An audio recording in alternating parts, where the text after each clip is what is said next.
Greetings. How is everybody? I am trying to find an image here real fast. That will have to do. All right. How is everybody today? Sorry, it's taken me just a minute to get everything together. We're going to play this. Genius Artist Simulator. I'm going to just start a new name. New everything. So I'm actually going to do creative just because I want to just screw around and draw. I don't really care to do any of the progression stuff they want me to do. So here we are. International Space City, apartment A643. And apparently I'm in an elevator of some kind. You can tell these rooms aren't mine, because they don't fucking do anything. So, what a secure password. 23. And this is the studio. Now, why do I already have painting implements? It's kind of strange. Not gonna lie. So, apparently there's something of a backstory to this game. I really don't give a shit what it is. I'm only here to do one thing and one thing only. Oh my god, press H. Get rid of all this crap. Stop telling me stuff.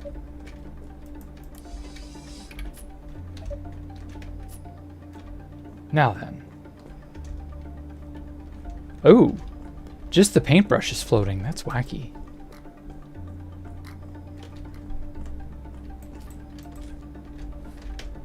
Just gonna throw all my junk in the corner, because why the hell not?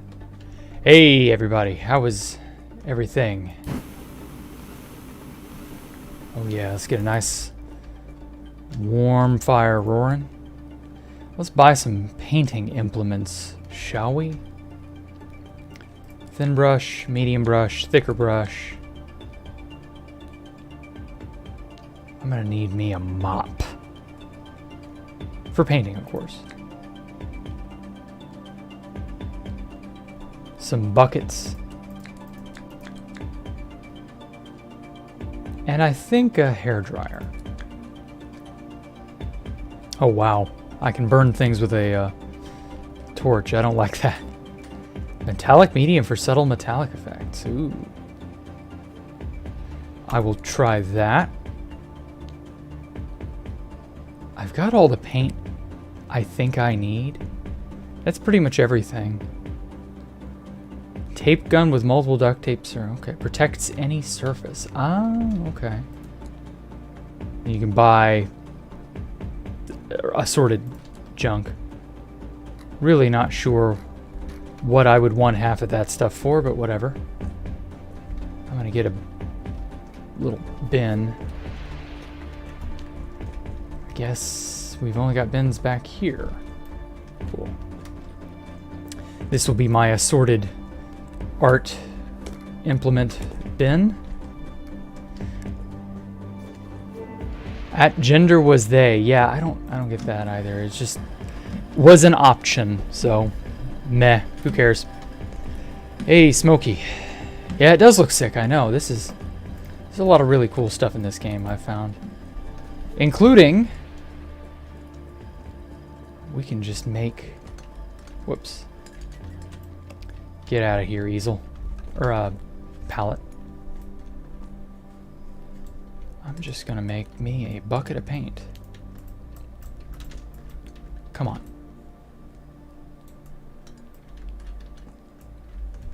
Wonderful. Now let's go for a nice black. At least as a... Oh! Okay.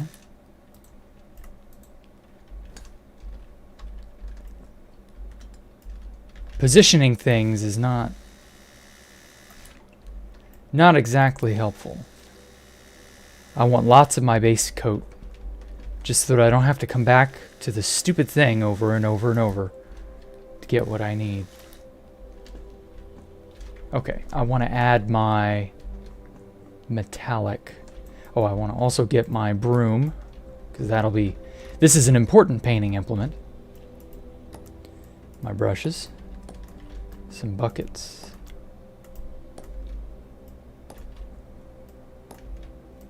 And a hairdryer. And I think that's everything. So today, I want to paint... Oh shit. A certain scene. Okay, so I guess this has to go on to... Well, fuck. So this can just spill everywhere, can't it? Lovely. Is that... It's not even going in the... There we go. Half of this game appears to be struggle with yourself to get anything done.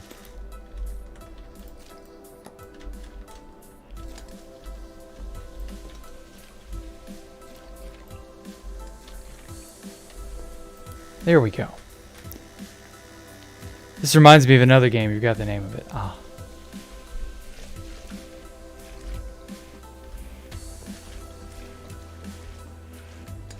Why is it so easy to spill this everywhere?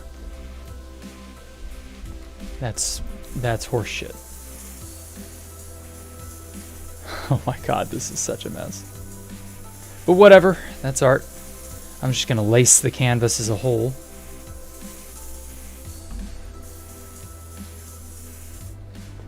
And then I can adjust it up and down like so. That's really cool. Really fun effect.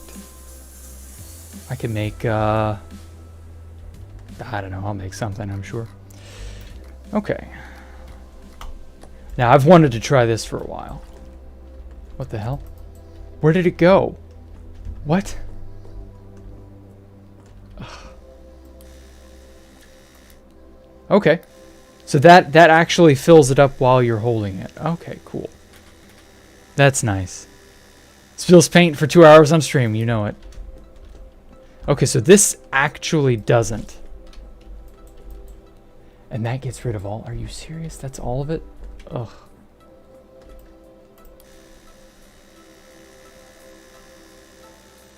I'm just going to place it at the base and use it as a dipping basin, which is what I initially wanted it for anyway. Because apparently you can slosh everything everywhere. Not much better. Oh yes. Oh. Kind of need to go up a bit. Get my giant paint tool. This is actually a legitimate mop you're supposed to use to mop up spills and shit, but fuck that. It's basically a giant paintbrush as far as I'm concerned. What the fuck just happened? I just used a mop and a bucket of paint.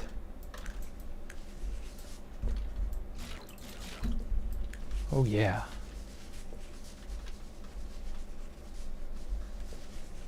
Frustrate Jack any percent. That is not easy, or that is not hard to do.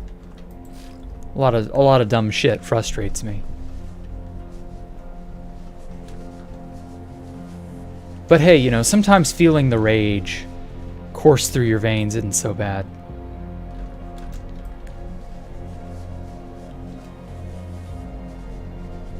I'm trying to get every inch of the canvas that I can, but it ain't cooperating on me, with me.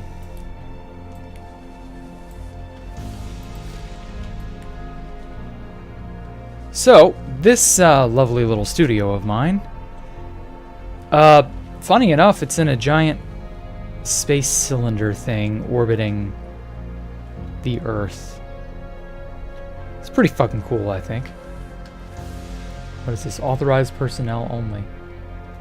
Too bad I can't go outside. But I don't think going outside is, you know, part of the game. It would defeat the point. But hey, imagine if you could do things in space like painting. Because in here, it's obvious there's a pseudo artificial gravity of some kind. So I can, like, I wouldn't say float, But I don't feel like I'm 100% as heavy as I would normally be. Let's get every bit, every nook and cranny. Just like that.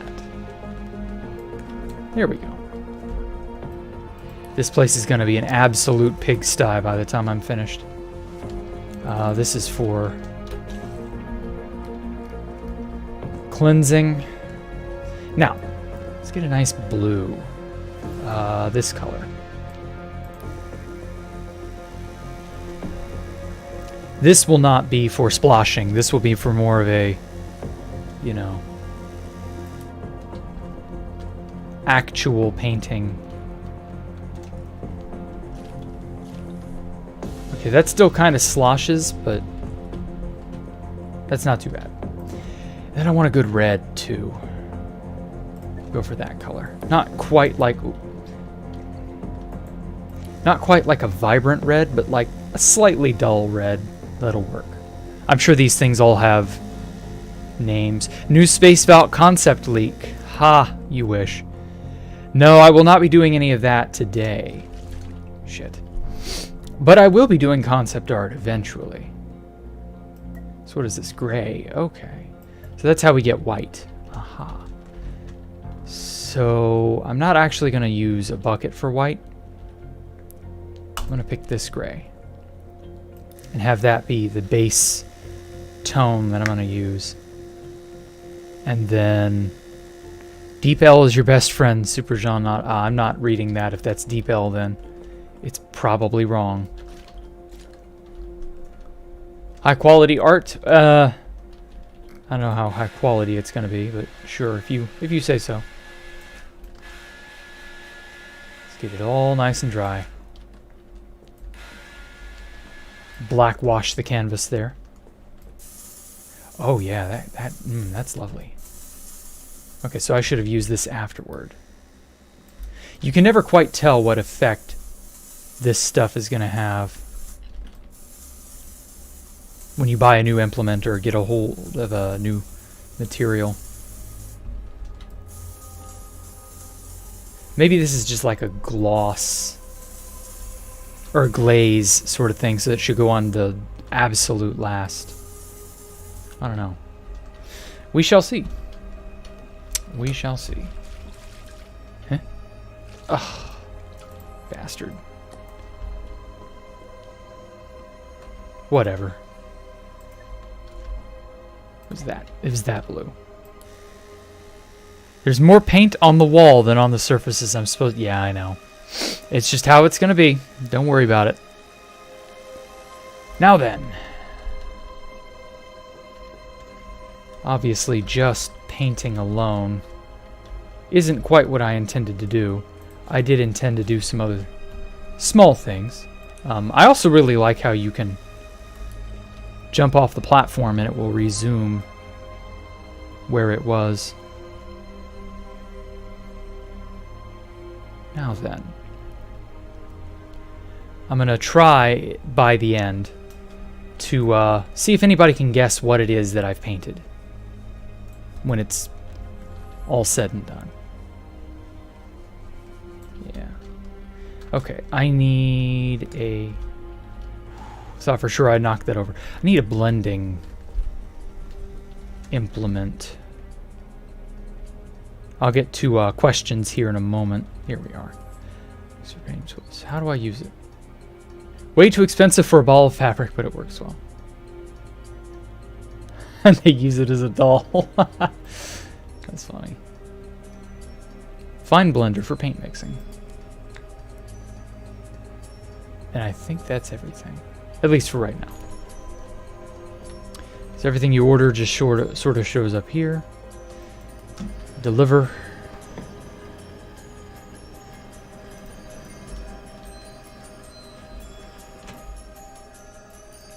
Get in my inventory. There we go.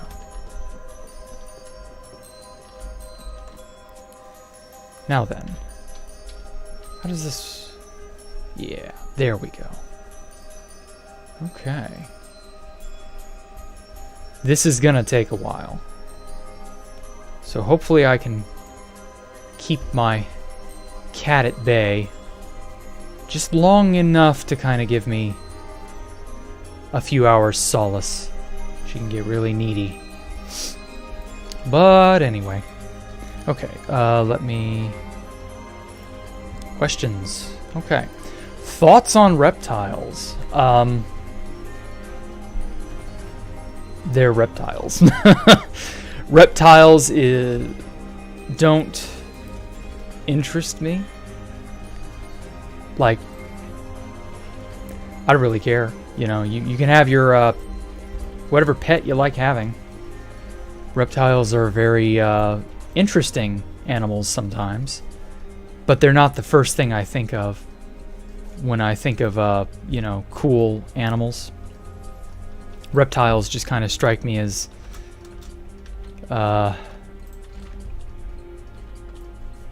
wait, did that rinse that off?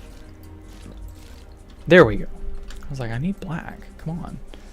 But yeah, reptiles are just like whatever. You know, they don't really strike my fancy. Reptiles could, I don't know, if dinosaurs were still around, and by that I don't mean birds, I mean actual fucking dinosaurs. Crocodiles, turtles, and various other dinosaur-adjacent species don't count. They're too boring, they're too ordinary. But I mean, if we had like fucking stegosauruses, T-Rexes, you know, things like that, that would be cool. I wouldn't mind those. That would be worth studying. Hell, if dinosaurs had become fucking dragons or whatever. They didn't. But, you know, if that had happened. Oh, Static. Hey, Jack Livestream. Hope I'm doing well. Yes, thank you so much, man. Yes, I'm doing great. You an MVP, Static. Oh, yeah, this is getting a nice dark blue. It's ebbing down. I'm trying to sort of taper this off into a gradient. This is going to murder my wrist. But, yeah. Thanks for the question. Again, redacting names. Keeping certain identities safe for certain people. But don't worry about him. Anyway, favorite kind of spider? Oh, the Goliath tarantula. Oh my god, that thing is... It's a bird-hunting tarantula. Like, that's all you need to know about it. It's a fucking monster, I swear. The tarantulas that can... just whatever environment they live in, they are the king of that environment. Those tarantulas, they're magnificent.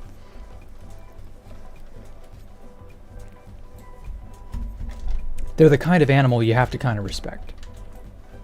I really appreciate that kind of those kinds of animals are more interesting. Like they've got barbs on their legs, I think. They're not quite hairs, but they're like really sensitive barbs. And they just do, like, they're the masters of their environment. Any animal that's the master of its environment, no matter how big or small, those are the kinds of animals I really like talking about or studying about in this case.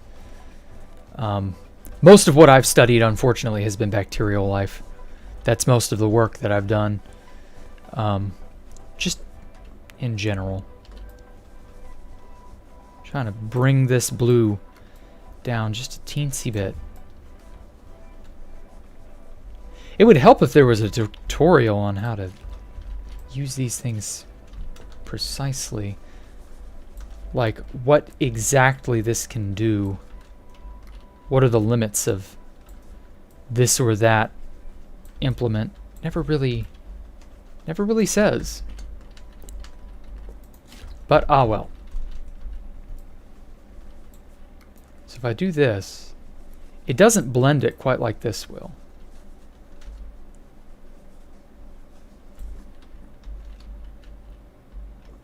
But yeah, that's beginning to work. It's beginning to get there. Kind of blend this upper area a bit. Wonderful.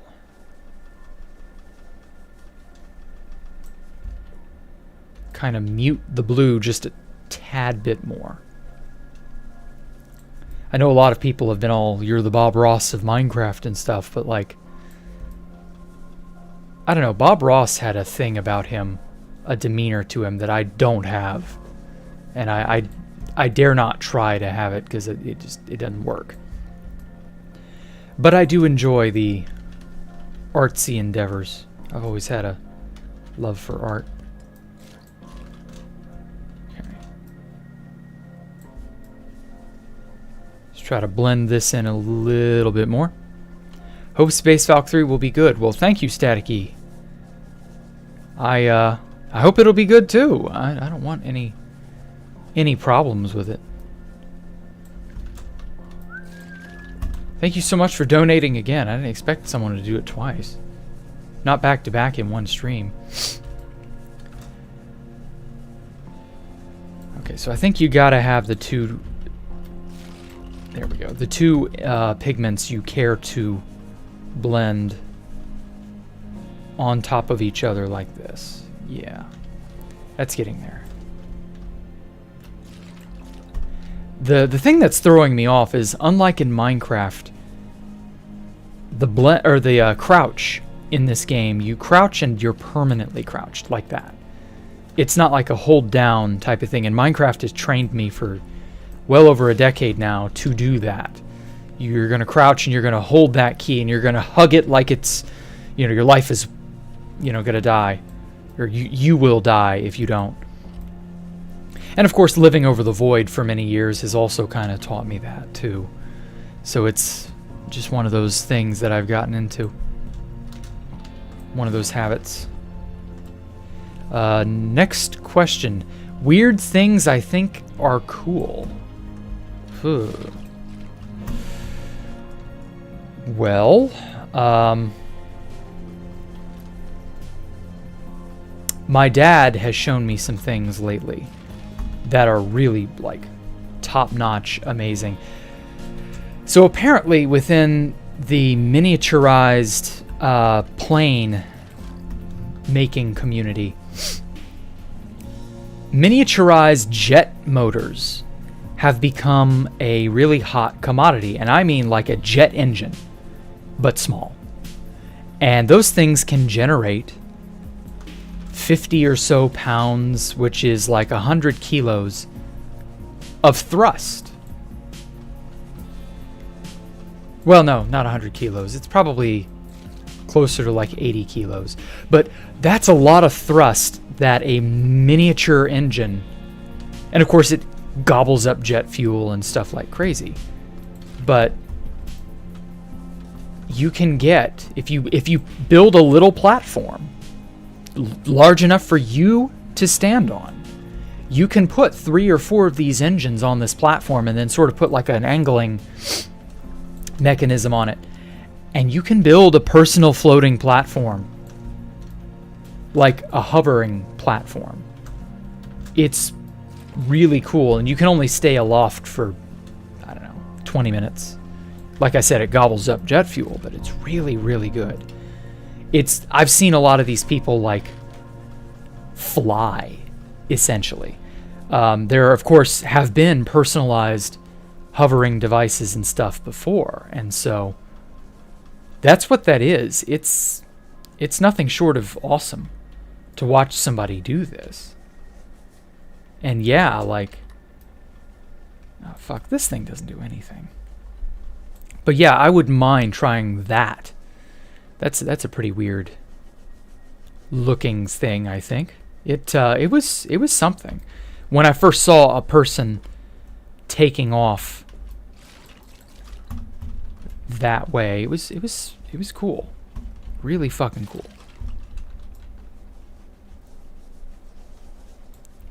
You donate to people who think you deserve it, like me. Well, thank you so much, Static.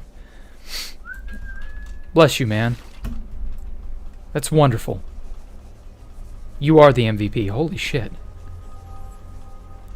That sounds very dangerous. Oh, I know. It didn't sound... It looks like the sort of sport, because I think it's kind of becoming a sport now. It looks like the sort of sport you, A, have to have a lot of money to get into, and B, you better have life insurance. Another really cool, tangentially related sport I saw was paragliding. I got recommended this 4 million something sub YouTuber about a year ago, and what he did was he started getting into this sport a few years ago called paragliding, And they strap this giant... if you've ever seen a hoverboat, you know how hoverboats have these giant fans attached to their backs? And he has that strapped to his back with a giant parachute. It's motorized, so it's electric. Or no, it's gas powered, that's right. And he just gets a running start, and the giant motor does the work. And it's so both amazing, because he can steer the thing left and right, so he's got a lot of, manual control over the thing. And he can get to really, really high altitudes. Like, he went to McDonald's, and I'm sure this video went viral, so I'm sure everybody has seen it, or a lot of people saw it. He flew to McDonald's. He also did one where he flew to Dunkin' Donuts and he flew to Chick-fil-A. And he just pulled into their parking lot, landed. Everybody was like breathtaking that someone could do this. And he's like, yeah, I placed my order via whatever their app is. I'm here to pick it up. And then he'd go off to a nearby field and just take off. It was so cool. And yeah, that was a thing. Oh wait, that's got black on it. I don't want that. Wow, these brushes are terrible.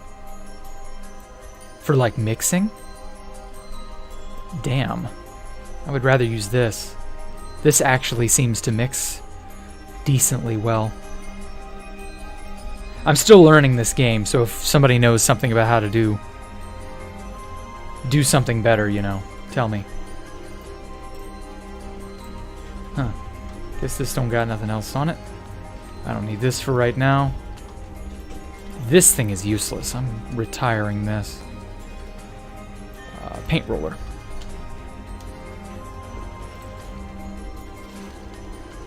But yeah, he flew to McDonald's. Mind-blowing. You can do that. Like, it's kind of like the future. Like, oh my god, we live in the future now. Personalized flying machines, even though it's literally just a fan, an electric motor, or no, a gas motor, that was it. It had to be gas, that's right.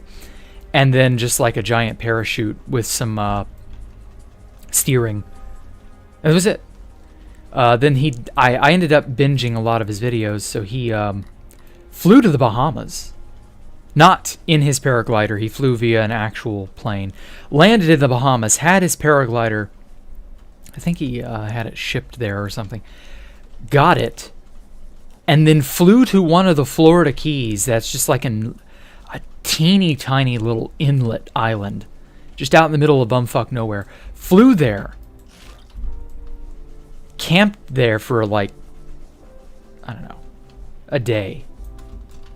And then left. Had all his stuff on his back. Had a friend, spot him to be sure that, he didn't just vanish into the ether and never be seen again. Filmed the whole thing on a GoPro. And it was so cool. Like, damn. That's a thing people can do. Now, he said you needed like $4,000 to $5,000 to get started with like all the stuff. And there's a safety course, certifications. There's a bunch of, junk. It's not like pick up a skateboard and go riding. It's not that simple. It's not entry level. And I can imagine you're flying around, you need some safety oversight to not fucking die. Because he was cutting really close in some instances to power lines. And that right there is like heart attack inducing. Because, power lines are bare cables. Like, whoa. Oh, saving, that's right, yeah. That sounds like something Mark Rober would do. I don't know. I don't know who that is. I forget the guy's name, the person in question. But it was really cool. Trying to get these into sort of bands like this. Oh wow, can I reach the canvas from way over here? No, I can't. There's no 3D, so I don't have depth perception. That's kind of the downside of 3D games. But yeah, it was something.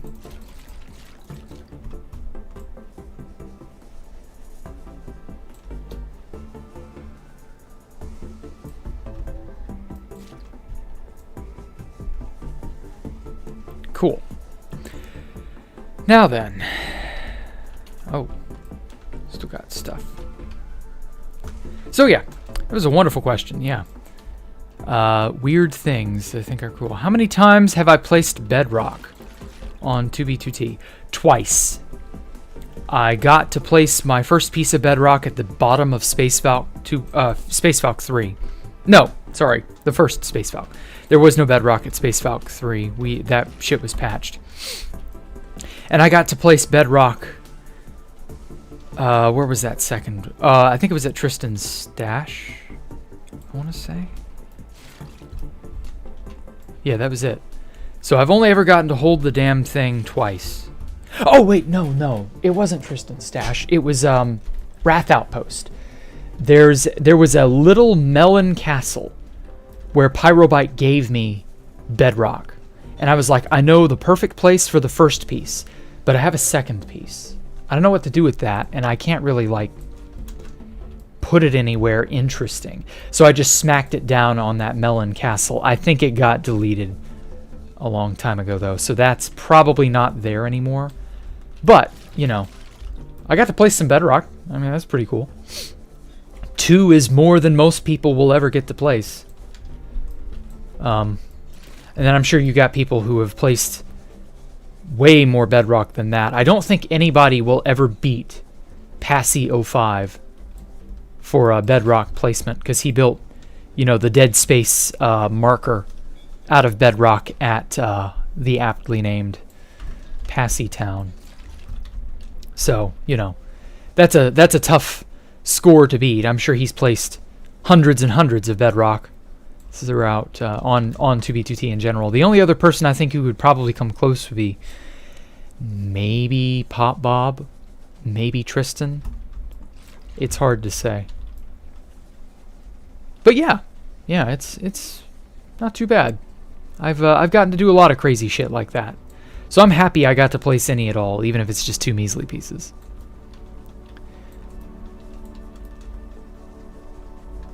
But yeah, wonderful question.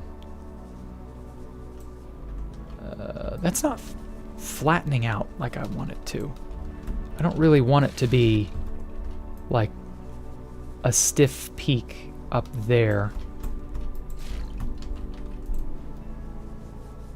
I want it to kind of blend in. Gee, if only this tool would blend like I want it to. I had a much better art program for my 3DS. It was called Art Academy. I still draw on that thing. It's a really fucking good piece of software for the 3DS.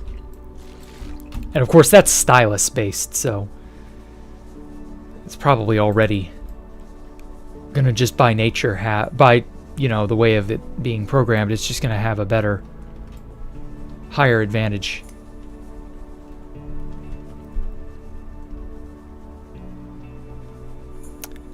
Should take a look at Mark Rubber's channel.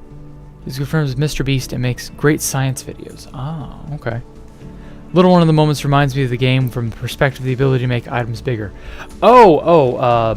Superliminal? Yeah, I guess it's somewhat like that.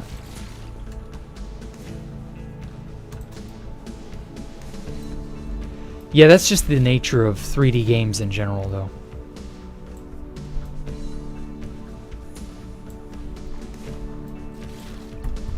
You will always have a sort of personal space around you that 3D games really can't communicate too well. Like, So for example, it looks like, from this perspective, it looks like the rubber thingy is on the canvas. But I guarantee you, if you could like free cam and go out of body and look around, it's nowhere near. See, now it's on the thing because it's moved, but it's not actually touching. But oh well.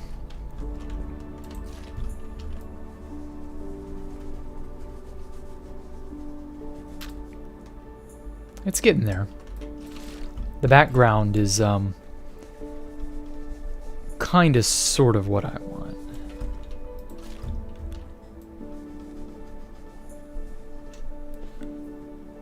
You may not ever place any bedrock. Prior seems to be a commodity these days. Oh, priority, yeah, with the ability to go away at any time. Well, I think with things having been so exploited, I don't think there's going to be an opportunity for anybody to ever place bedrock on 2B2T again. There's always going to be a plugin in place to prevent that. I feel like that's the idea.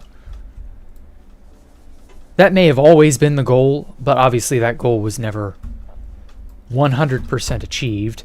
You know, there are always people who got to skirt around this or that limitation. But hey, you know, that's what makes the server interesting. So who knows? Maybe the opportunity will arise again. Maybe one of you someday might get the opportunity. Who knows?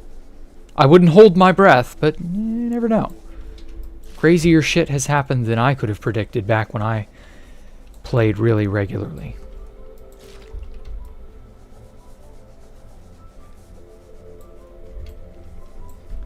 Like, I would have never guessed I could do all the things that I got to do. And that's to say nothing of my own personal plans. Just sometimes things go a different way than what we think they will.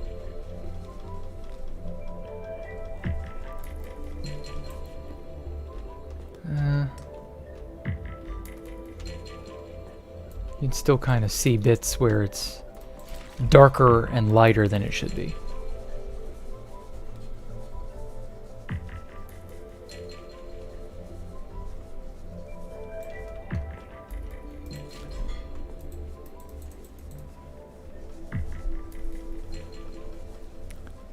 Yeah, let's make that a little bit smoother. Wonderful.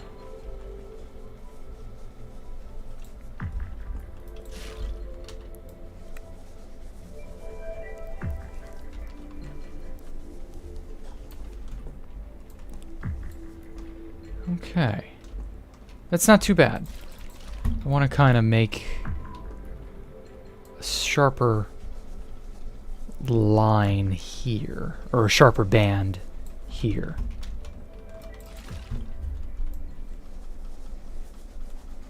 Oh yes.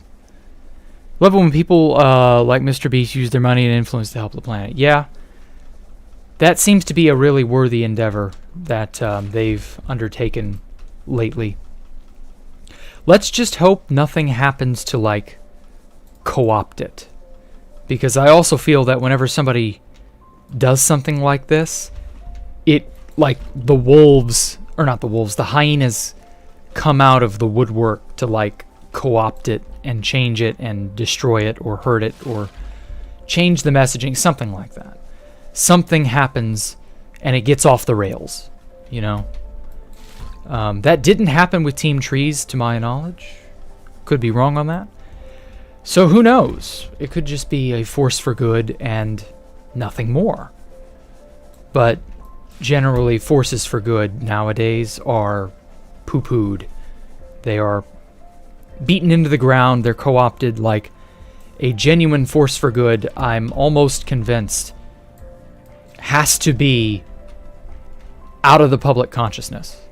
Like, you cannot advertise you're doing something good for anyone, for the planet, for other people, any of that, in the modern climate. I feel like if you do, you're going to have a ton of detractors. It's going to get off out of hand. It's going to be warped beyond your recognition, and next thing you know, what you set out to do gets destroyed, or the reputation gets destroyed, something like that. So like it's sad, you know, it's really sad that that's the way things are, but I feel like that's the way things are going to be for a while yet. You know, sensationalism gets a free pass, but good deeds tend to be punished, you know? I don't know. It's really, really a shame. Okay. Almost satisfied with it. I need a bucket. I don't need this. Perfect. Let's get... Oh wait, can I get white from any? Oh, okay. Cool. That'll work. Ah, shit. Get in there. I love that things can clip into other things.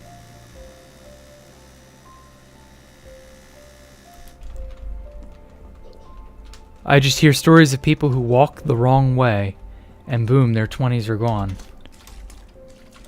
Yeah, I don't know.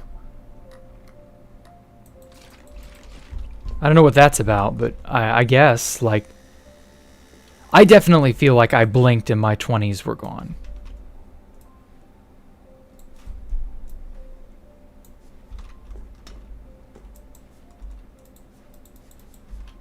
And that's just kind of how it is.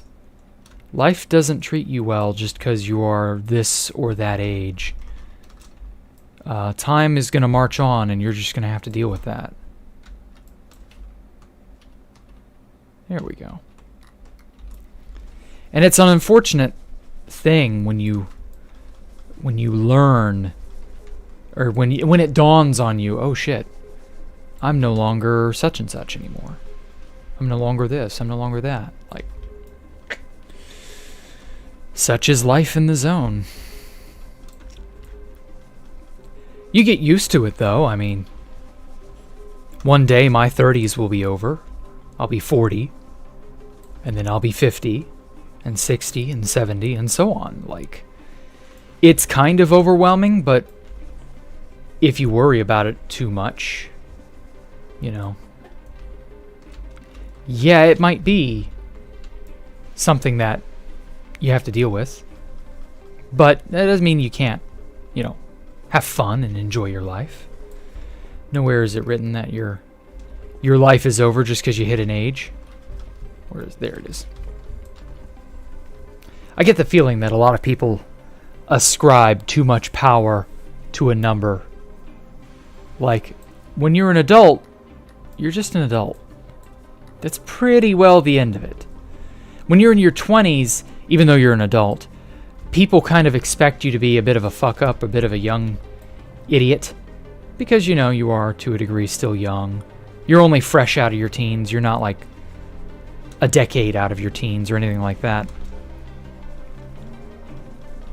Damn, this does not blend very well. There we go. That blends far better. But anyway, so, you know, it just... You gotta kind of take it in stride. It's unfortunate, but, you know...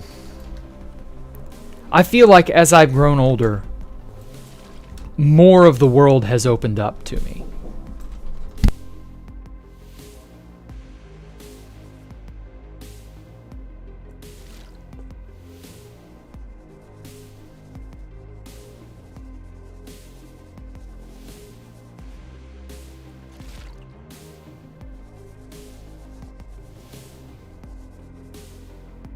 Sorry, had to deal with something real fast. But yeah. So, you know, you're just gonna have to deal with life. I mean, it comes and goes. It's the sad nature of it. Nothing can exist forever. But that doesn't mean you can't enjoy it. I imagine if you were immortal, life would ultimately have no joy. At some point it would all leak out. So who knows?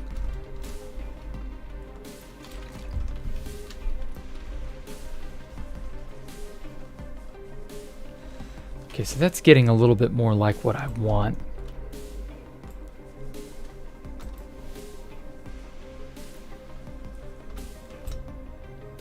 Problem is,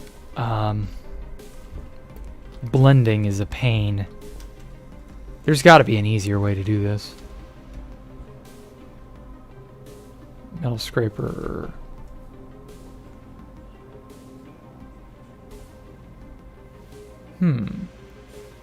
Painting knife. Round Perfect Pro. Okay, I'll try that. Rounded brush.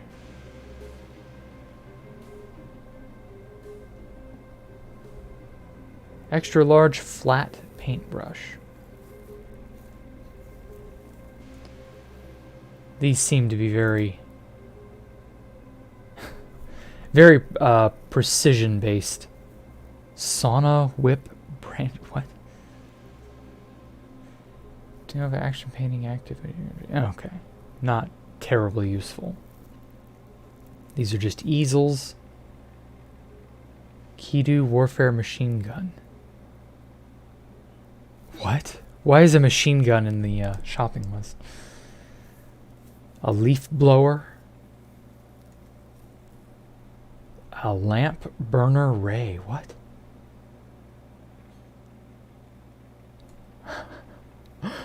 Super high pressure steam cleaning cannon. Interesting. Mobile platform elevator. Okay. Mega acid universal solvent. Wow. Stencil kit. Large. Actually, I might need stencils. Portable multifunctional paint dispenser.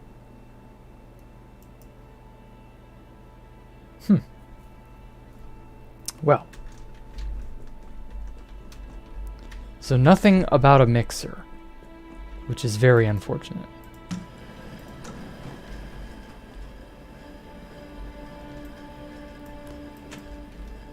Hopefully this is a better brush.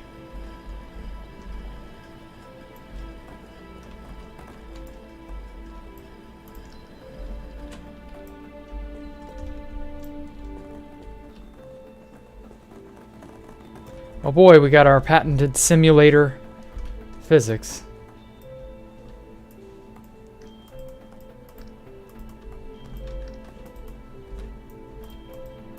Where it's like picking up a bottle of soda that's already been shook, and you know what'll happen. Okay, back to the thing. Now then. Ew, this scratches in a way I don't like. Does wetting the brush help? Not really.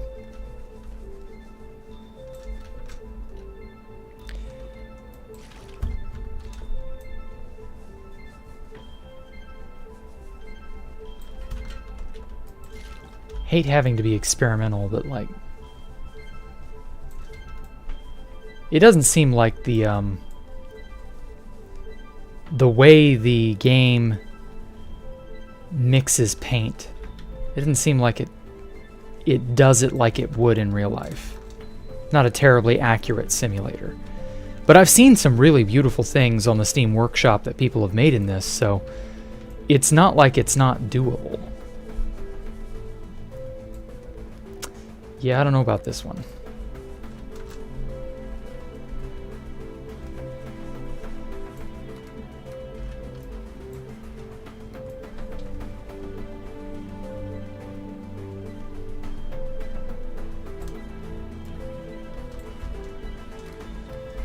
Oh well, I guess the beauty of this game is its experimental aspects. Shit. I went too far.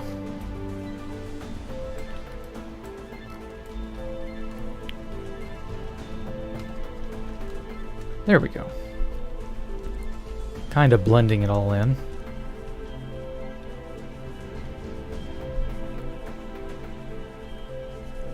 What I'm trying to make is a curtain. I know that's not really getting across, but that is more or less what I'm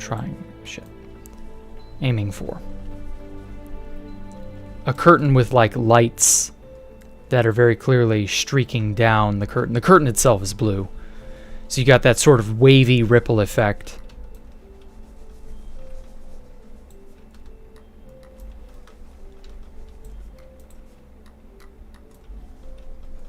Something like this. I feel like you can't really do as much as, I don't know, maybe I'm just not well versed enough with this thing yet.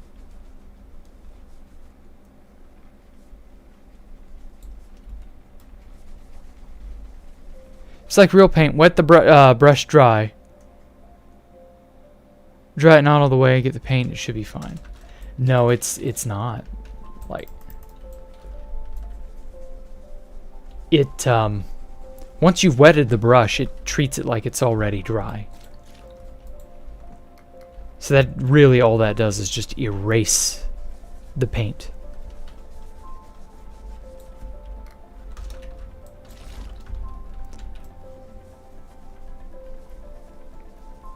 I'll redo this streak here and see if I can't get it to behave.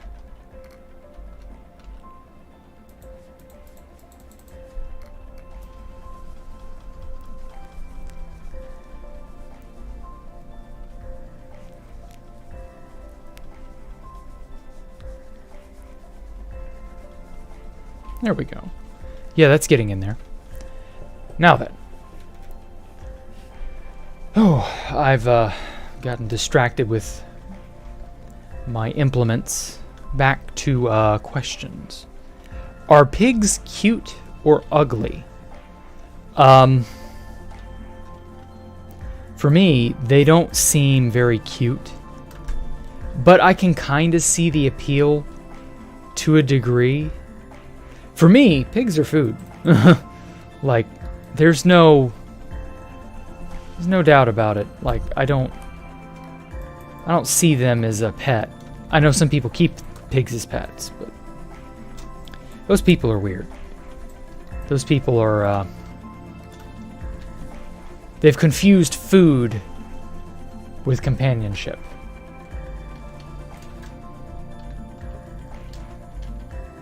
Sad state of affairs. Okay. That's really getting there.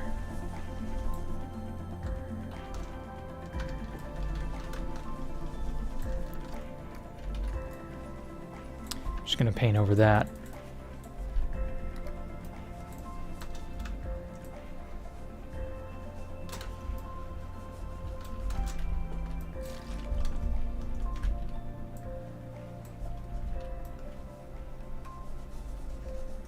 This does at least blend a little bit better.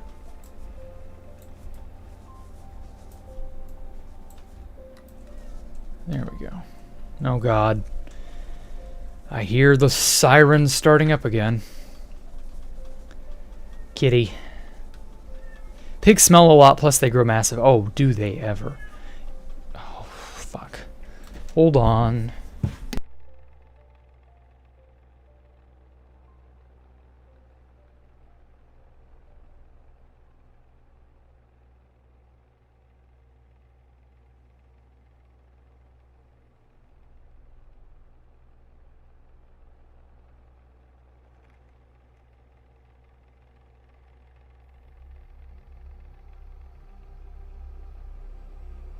There, dealt with her. She's satisfied. Now then. Cat wins again. Yes, she will win every time. She's my spoiled little fur baby. Nothing can be done about it. It's just, 'tis what it is.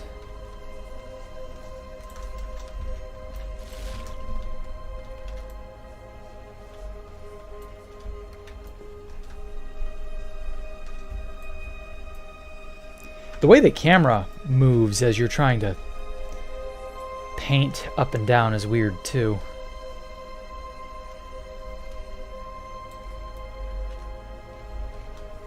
It's very strange. I don't know, it's a lot to get used to. Maybe I should go back and forth like this.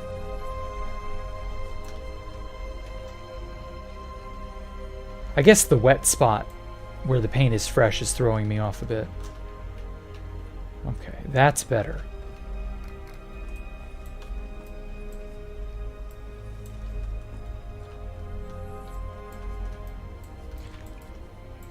Okay.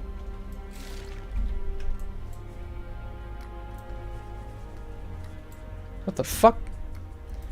Damn thing spun to the next... My mouse wheel, I tell you. My mouse wheel is starting to betray me.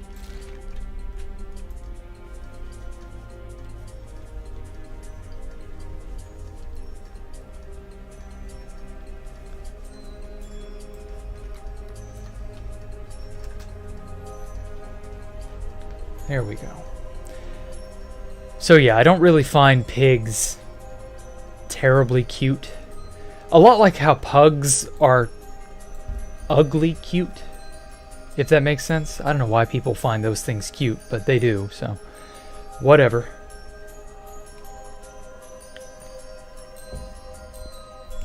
For my hardcore world, my build is based on the Citadel.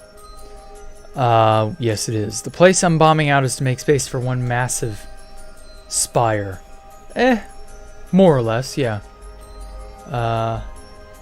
Question cuts off.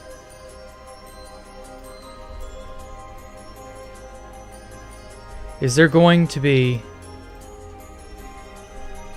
wasteland around the spire? Yes, that is indeed what I plan to do in hardcore.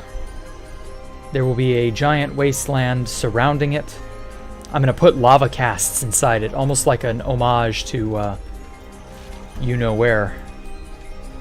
And it's going to just be a really cool, amazing looking thing. Whenever it's finished. Hardcore is going to take a long time to get all the stuff up to snuff that I want to get.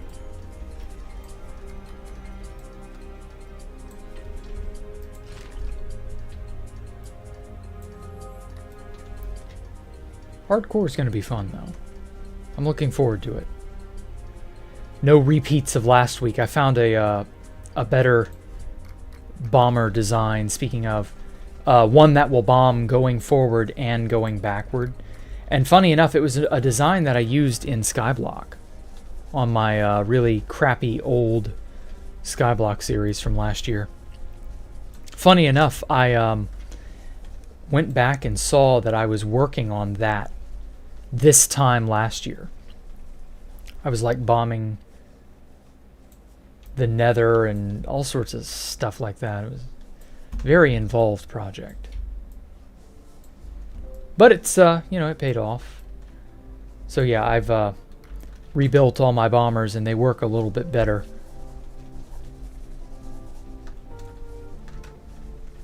And of course, I've downloaded the latest snapshot too. There isn't a whole lot new on it, of course. I do kind of get the feeling that we're getting toward a release candidate of some kind. Like, it might be soon that we get 1.18. Finally. Feels like it's been forever, but we finally might just be getting there. And I look forward to it. I want to be able to build max height on purpose. And I hope all the, you know, World Edit, Forge, I hope all that shit catches up fast to 1.18. Hopefully whatever Mojang has changed between the versions doesn't like screw up all the really interesting things, like mods, things of that nature. That's going to be the real test. Oh shit. This thing's saving, I tell you. It's really like surprising me. Okay, so yeah, That's what hardcore is going to be used for. It's going to be interesting. Don't worry. Now then.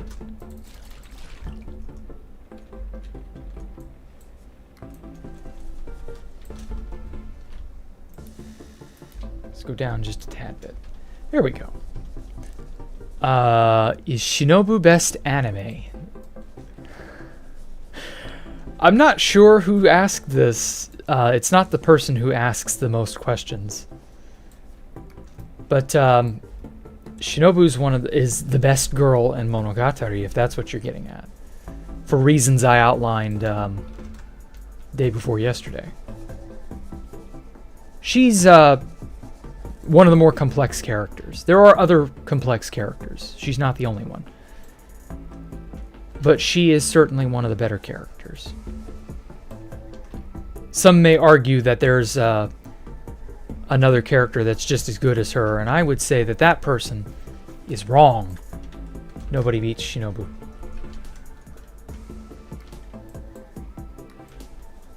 She has a sass to her that very few other characters can match.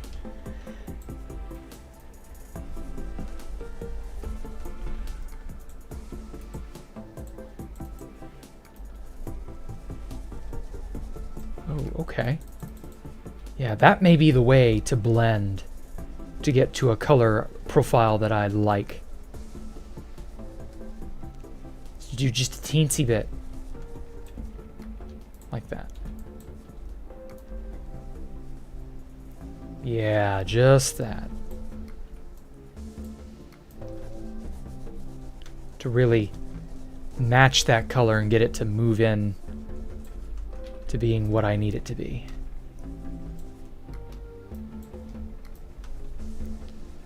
Okay. Cool. So yeah, watch Monogatari if you haven't.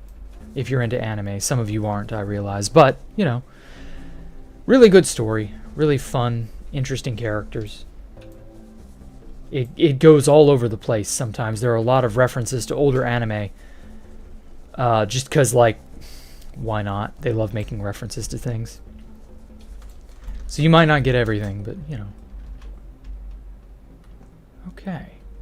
That's starting to get there.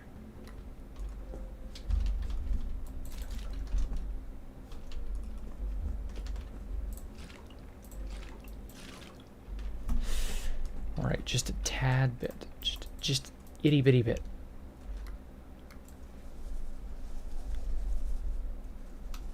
Come on. Can I water this? I don't think this does anything.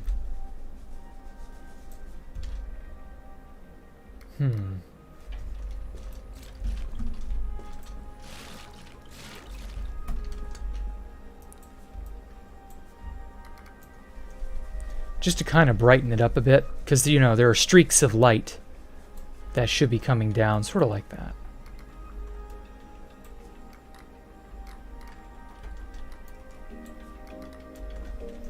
Because, you know, there's a set light up above, out of frame, that you can't quite see. But, you know, it's shining down onto the curtain itself.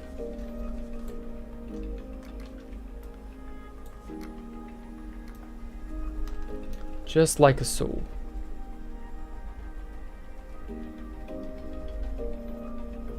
There we go. Almost got it. Much better. Much better. That's actually coming out to be more along the lines of how I envisioned it. Cool.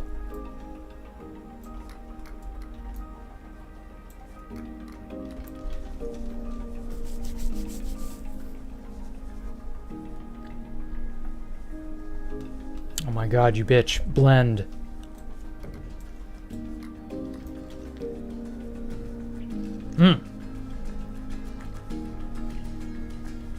There we go.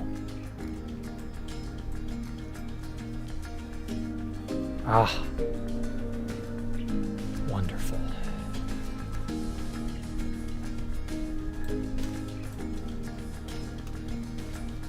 Get the color to come down just a bit more.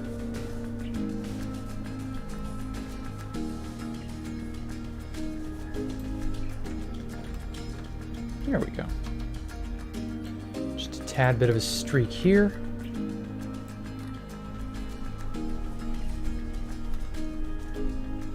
Oh my god, this waggling bullshit is just... ugh.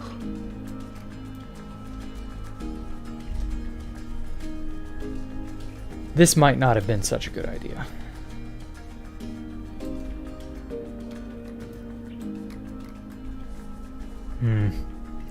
Hey there, remember me? Not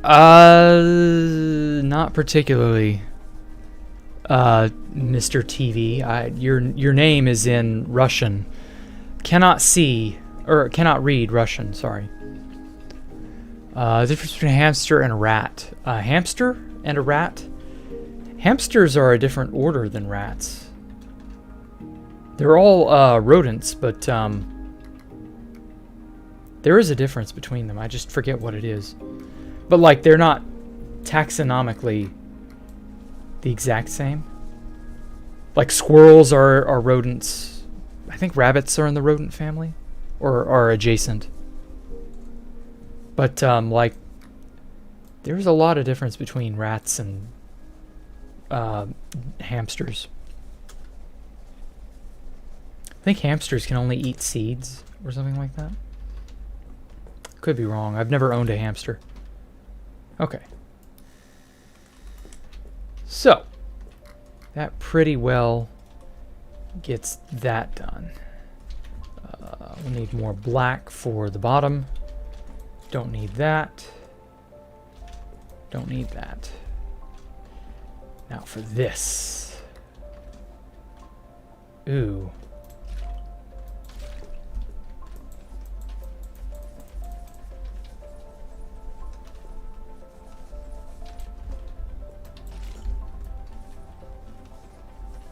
Aha, so it does blend.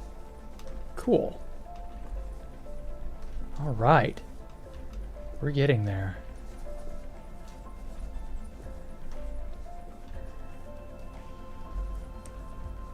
Okay, I've got to check my reference. Okay, so it sort of spreads out in a upside down, or a circular pattern like that.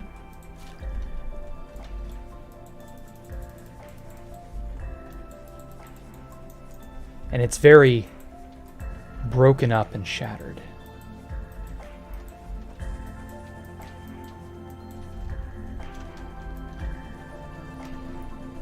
Just to kind of give it a little bit of...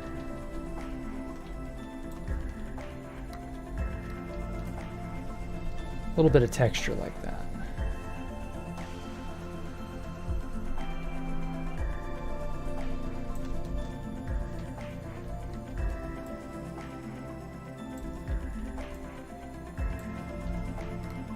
Sort of eats into... this is a rock face, by the way.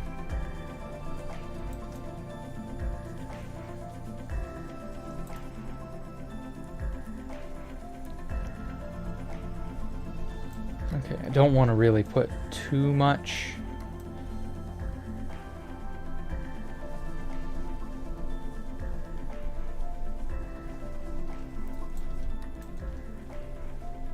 Just sort of have it taper off as a red color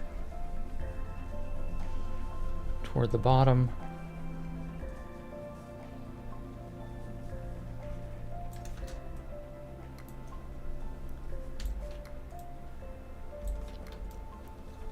Just like that.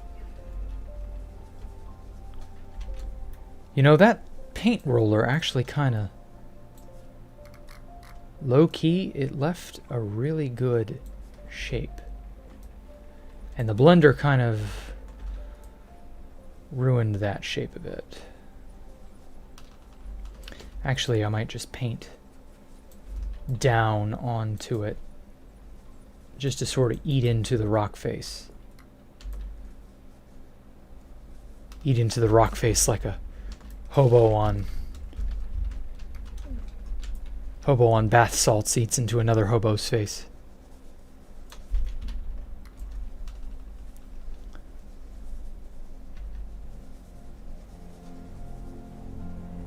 Wants to play a little game. What game? Try to explain meaning of your nickname. Language sounds something like Cat TV. Okay. Sure. Whatever. But no, I don't recognize you, man. I'm sorry, Cat TV. Koto Enki. I don't know how to pronounce those letters. I'm so sorry.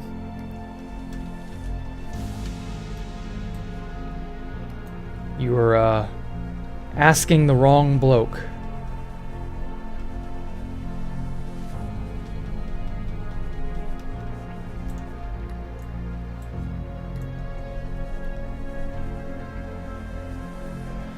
I had no desire to learn Russian or any sort of Eastern European anything.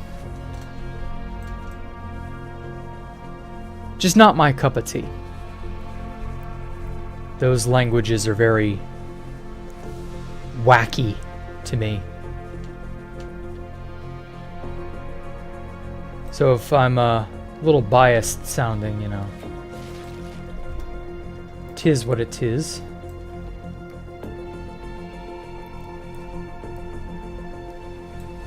Oh yeah. Get that to taper off into the darkness. A little bit on the edge there. Oh yeah, it's coming together. Okay, now there is a special tool here.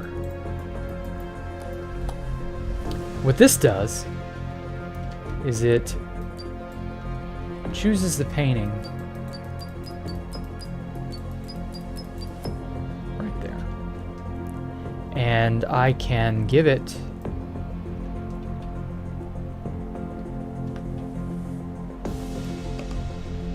the color in question, and it will pick that exact color. Now, I'm going to use this for its intended purpose once. And that is to get rid of these useless colors. There we go. That'll work.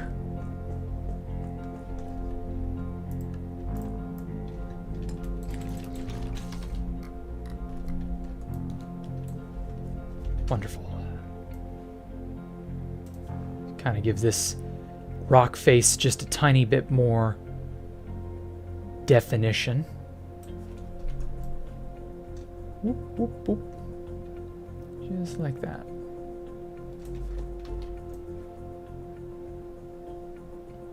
Props to you if you know where this is from already. Give some of these extra areas a little bit more definition here. And here. Giant, beautiful red, sort of rocky outcropping.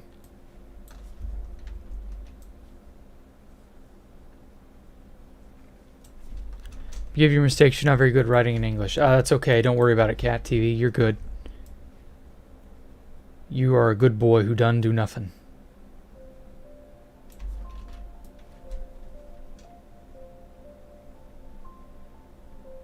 Mistakes are understandable. Everybody's going to make them sooner or later. So it's cool.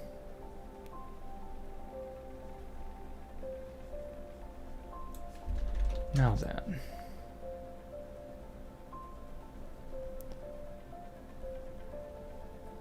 I want to kind of go back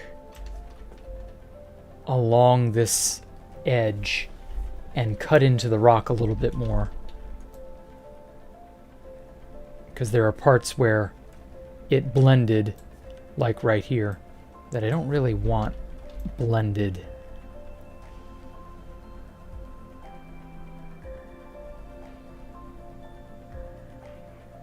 Uh-oh, it's blending with the blue.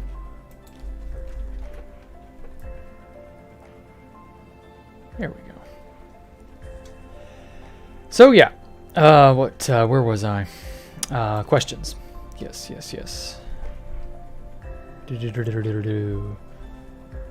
Coolest thing in the world. Well, the coolest thing in the world would probably be the Antarctic South Pole. I mean, that's a place that's perpetually frozen and cold and... Yeah, I mean, it qualifies as cool, right? Oh, you meant cool as in interesting, not cool as in weather. Well, my bad. No, I'm kidding. There's a stupid, shitty pun, I realize. Coolest thing in the world to me is probably, like, various chemistry-related things. Watching certain chemical reactions occur. And just, you know, cool shit like that. I frequently watch Nile Red and a few other people like that, and he will get up to some of the craziest things. And yeah, like things like what Nile Red does. There's another channel, Thought Emporium.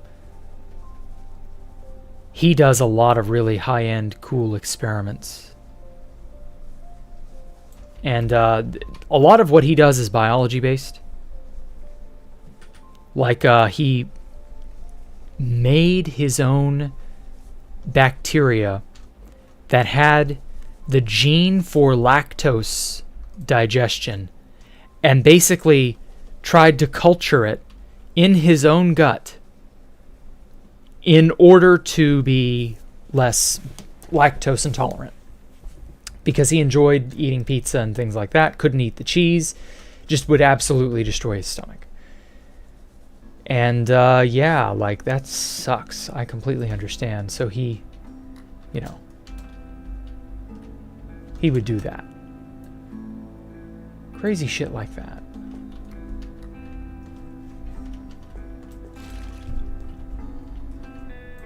Like, that's the type of stuff that I find to be really cool. Like, you better be really certain about what you're doing scientifically. If you're going to go that far, and like, you're willing to fuck up your own gut, potentially, by introducing a foreign bacteria into it, that's dedication. That's a level of dedication that I don't know that I'd be able to put my own gut on the line for. And by that I mean intestines. That's where he put it. He actually, no, wait, he didn't cultivate a bacteria. He made a virus. That was what he did. And through the use of that virus, it was what we call a retrovirus. He introduced the...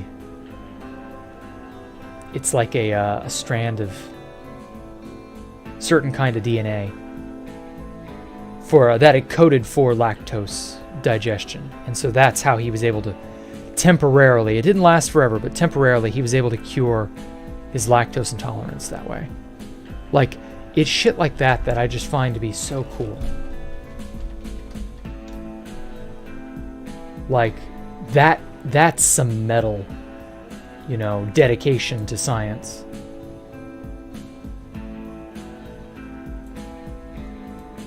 So I really admire stuff like that. That's by far the coolest. And I don't think stuff like that would be doable in a pre-internet age, you know? Not just because of the data and knowledge and stuff you'd need to know how to do, but also just because, like, you wouldn't hear about someone doing that. Pre-internet, nobody would do something like that. The internet has given us a lot of really cool things. Some would argue it's a force for evil. I'd say it's a force that can be manipulated anyway. It's neither good nor evil. It's just... it's whatever. It's whatever we make of it.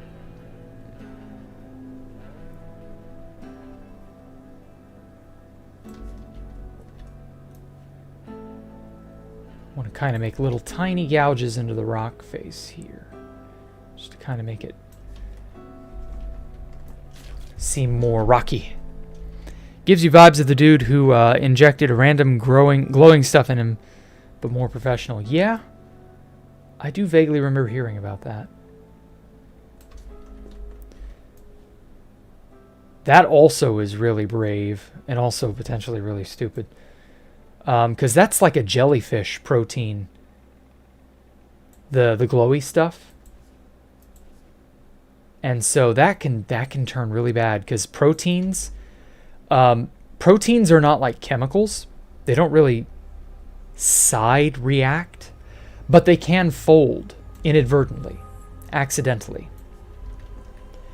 They can do stuff like that. And I hate to say this, that's kind of how we get diseases like mad cow disease. From the inadvertent folding of proteins that really had no business being together in the first place. And so that's why I say you better be really confident with your science, because you're putting your health at risk. You can give yourself a disease that has no cure, or create a new disease that nobody's ever seen before. Stuff like that, like, whew, scary. Very scary.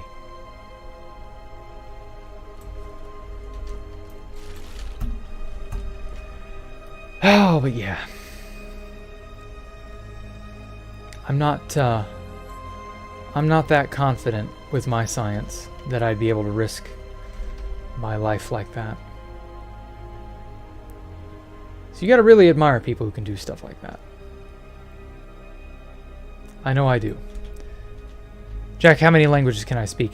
I can sort of half speak Japanese. Obviously, I'm a native English speaker. That's it. I'm not really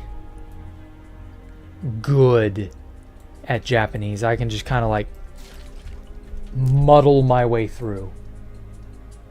To be fair, I've only studied for like going on 3.5 years. So it's not too shocking and I'm not great at it yet.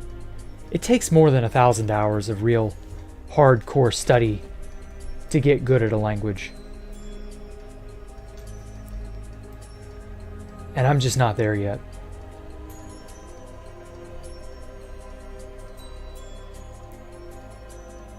But you know, I make do.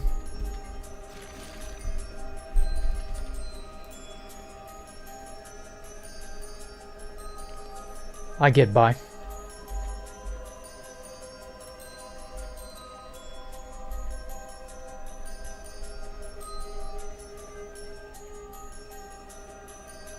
Oh yeah, I'm loving this.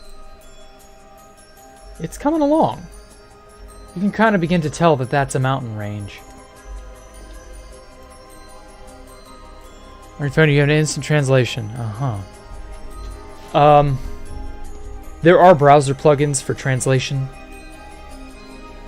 I don't recommend them because you won't really unless you're really good at knowing how translating works. And by that I mean machine translating. It's really kind of a crutch. I don't recommend you use Google Translate, things of that nature. Like, you really kind of need to learn for yourself how to put things into other languages. I think it can be an okay tool if you're a learner, but I don't know. Machine translating encourages laziness to a degree. So I don't know. But like I said before, I don't think machine translating is going anywhere. We're going to have machine translating probably for forever. Just for the rest of time, we will all have some means of communicating with each other. Probably in a relatively easy manner, too. Probably won't even be that hard to do. Might even make learning alternate languages seem like a passé sort of thing. I don't know. Only time will tell.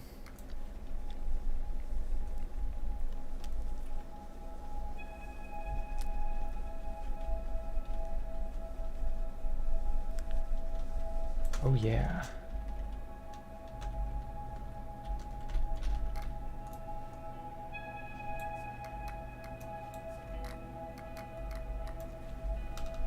get that blended in there, right? Okay.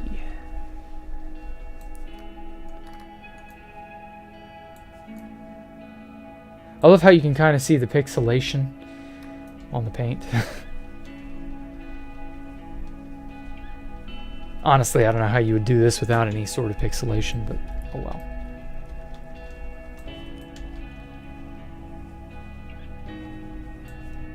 Can you read my name because they want to see how you spell it? Because every English speaker spells it wrong.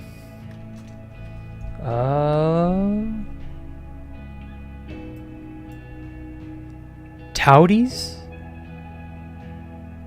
I guess that's who you mean? Or I guess that's what you mean it is? I don't know. Whatever. Next question. Hot or cold? I prefer hot. I cannot stand the cold. Cold climates are annoying. I really don't like them. And also I'm going to go get that smaller blend tool for these smaller edges.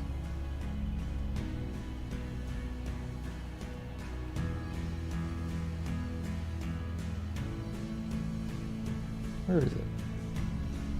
Yo, dog, where you at? Here it is. Tiny one.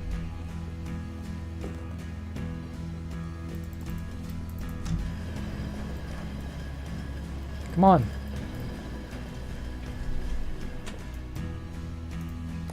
There we go. Got the smallest one. Let me walk around my hazardous work environment. Perfect. Go ahead and immediately put it to use.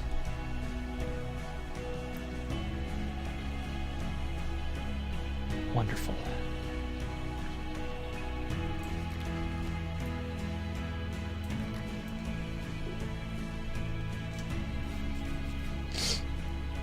I'm the only one who can spell it true. Or you mean pronounce? Towdies? Huh. Well, I'm glad I got it right, I guess. Not entirely certain what it means, but alright. Sure. Well, I'm happy. Happy for you.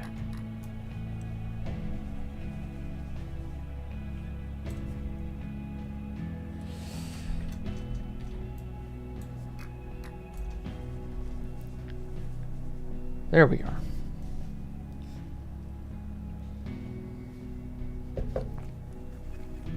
What is the most unbelievable real-life story I've ever heard? For example, the other day you saw a Netflix documentary about how a completely happy, normal family of 11 people killed themselves in India.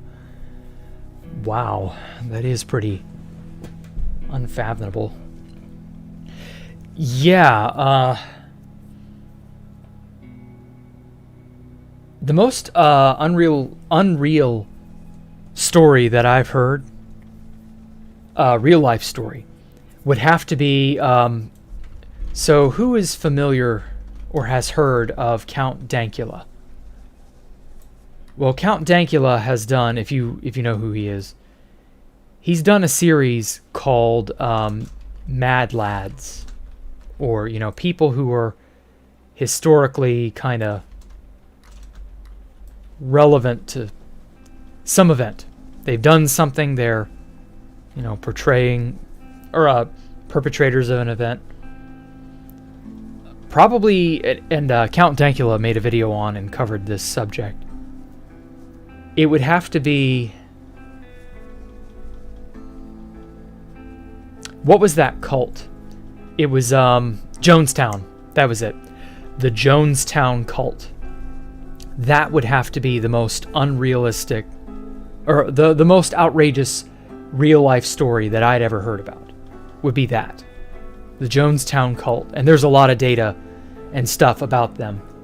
They were very, very crazy people. Jonestown was not... Basically, these people... Oh, shit, not again. This always startles me when the saving screen comes up. Anyway, this group of nuts, absolute crazy nuts, believed that this comet called Hale-Bopp which is another one of those comets that only comes around every 100+ years or whatever, something crazy. They believed that they were going to get to go to like paradise or whatever, or some planet, some sort of a I don't know. I really don't get what they thought they were getting, what they thought was real. I cannot follow their crazy logic. It's too wacky for me. And they just genuinely thought that they were going to go not to heaven, but to like a paradise world or some shit. So wacky. And yeah, that's what it was. Like, they were just crazy. There's no other way to put it. They were just crazy. And yeah, the Jonestown incident is very famous. Happened in like, what was it, the 80s? It happened like right before I was born or something. Those people. Basically, they were a cult. They got all these people, sold all their possessions, and they just thought what they thought. I don't know how to put it. They were a whole new breed of crazy. Jonestown.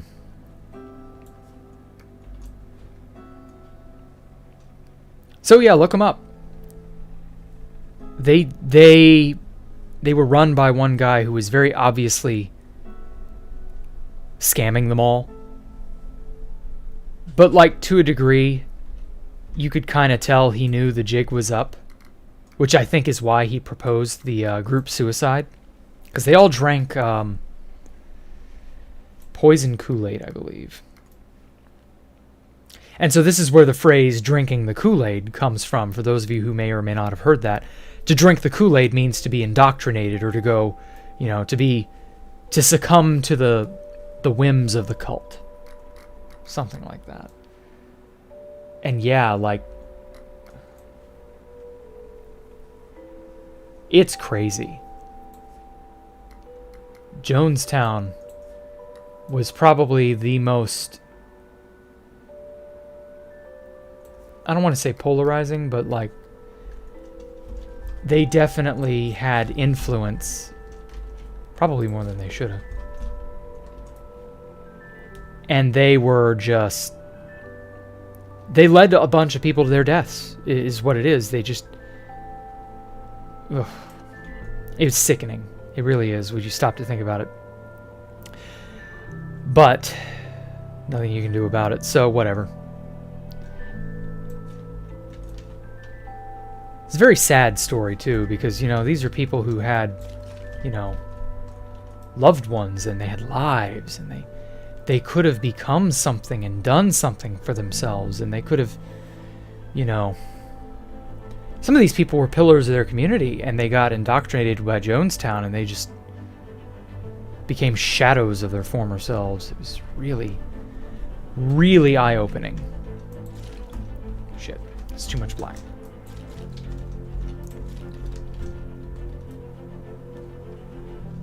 So yeah, that was that.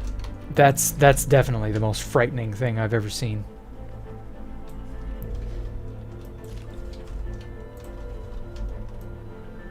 Trying to blend this together.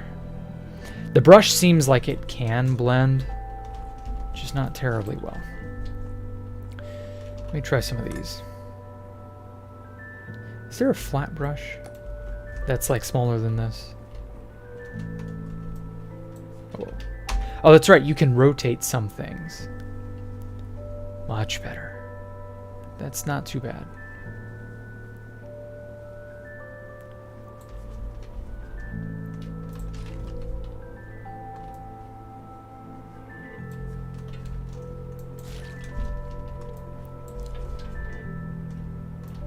You would think dunking some sort of paint into another thing of paint would, make make it mix, you would think. Damn, I just can't get it to mix the way I quite want it to. Oh, wait, while I'm thinking about it, it might be a good idea to go ahead and do the shadowing. Shadows all the way out to here. Oh. I don't want that much. There we go. No? Give me more black.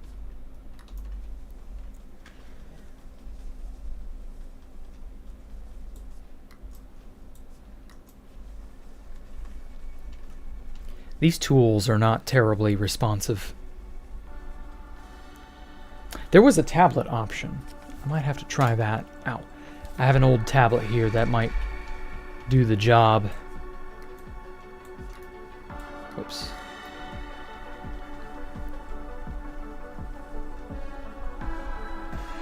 There we go. It's beginning to blend.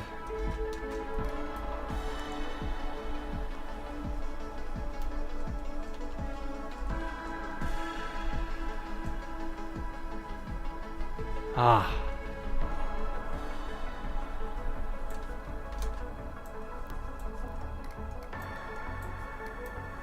There we are. Okay.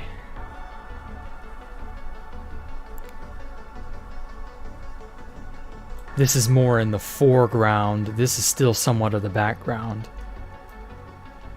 So it may be a little difficult to understand. If you've never seen this thing before, you're probably not going to guess it. But I'm interested to see if anybody will know what it is I'm painting.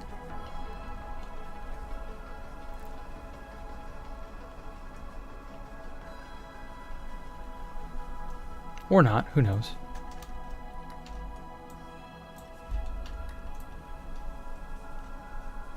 Maybe 2 or 3 people have already guessed it. I haven't seen your answer if that is the case. And hey, maybe post in the comments or some shit if you're watching this ahead of time and you know what it is or want to know what it is. Don't be afraid to ask either. I'll tell at the end. Okay.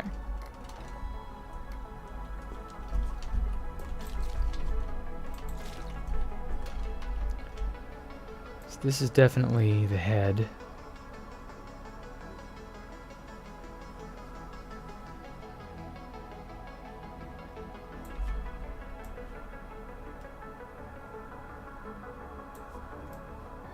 A little bit of a mouth. Okay. That's nice and imposing.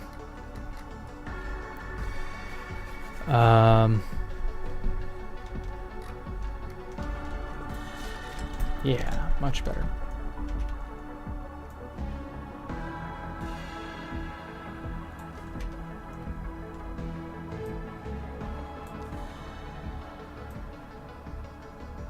Kind of put it out. There we go.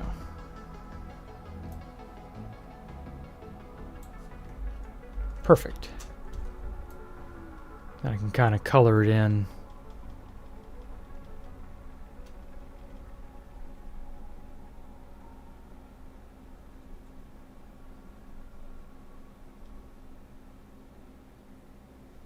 Wonderful.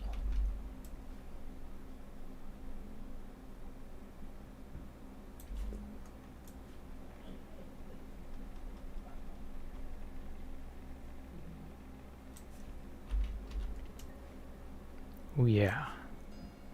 Got to get it into those little crevices here or there.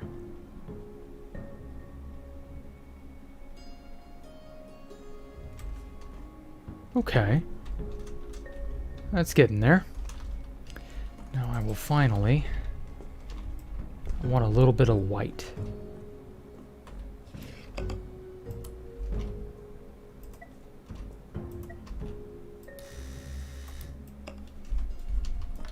Huh?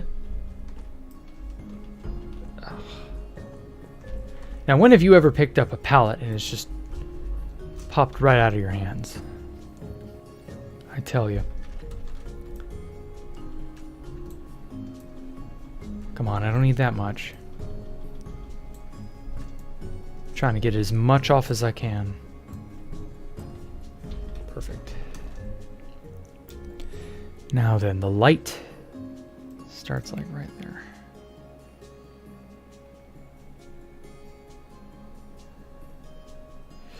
Oh my god, there's so much paint on it. No.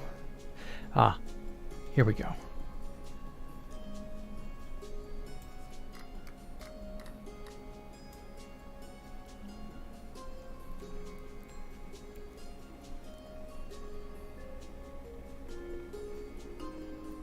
Oh yes. Now then, I haven't paid attention to you guys, so sorry. Now then, how long have I been drawing this? I've been streaming for what, like... Shit, how long have I been going for? Ever since what, 3? About an hour and 45 minutes.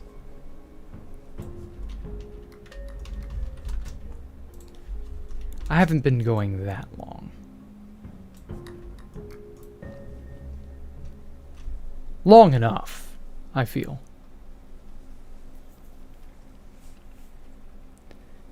I would say I'm probably 50% finished. I definitely intend to get the whole thing done today. Just, you know, one painting in one sitting. Something like that.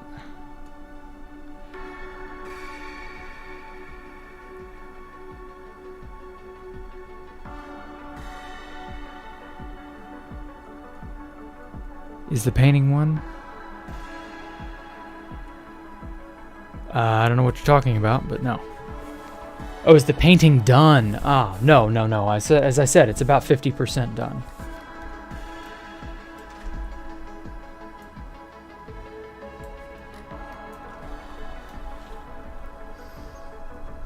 About another hour, I would say I'll be done.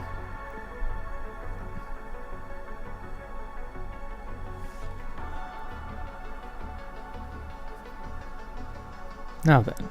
Gotta go. Good luck on the painting. Well, you take care, Touties. Thanks for coming out, man. Demonic apple stick. Actually, Stone, how many games have you played from an older era?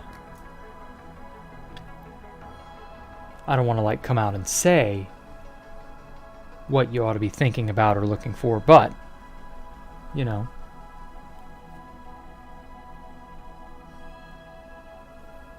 Maybe somebody has experience with, you know, somewhat older properties, shall we say?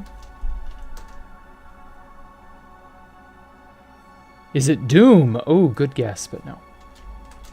No, nothing about this really screams Doom. Like, if I'm up close with the red part, it looks, you know, very heavily Doom inspired, but it is not. 'Tis not Doom. Dome. There we go.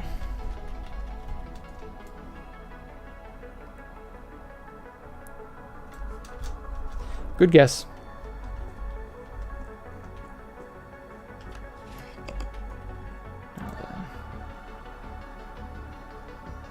Let's get that.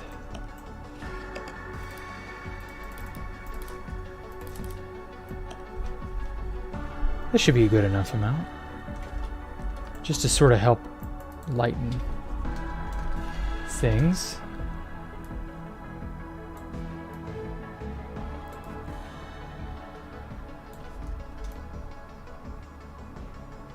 I can see how you think that's an apple, though. It does look very apple-ish. I don't know. Is it Doom? No. It's kind of like the Doom Cyclops. Yeah, it does kind of look like a Keiko demon, but it is not. Where am I? There it is.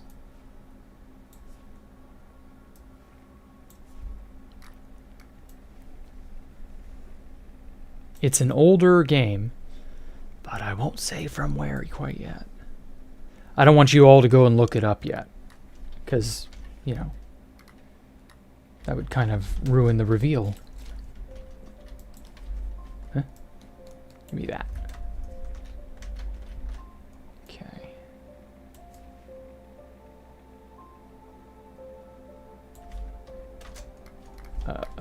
I need that darker red. That. Clip that. No. That. Yeah, right there. Ha.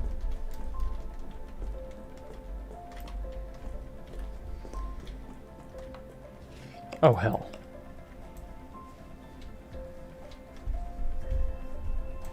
There we go. Much better.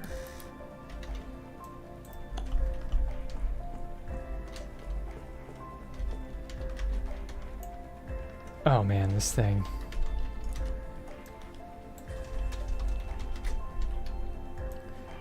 This thing may yet just give me an aneurysm.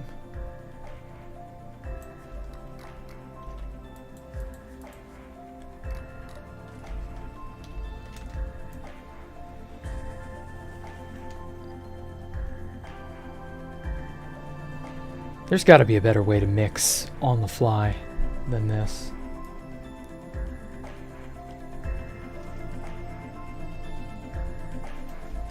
I probably just don't know what it is.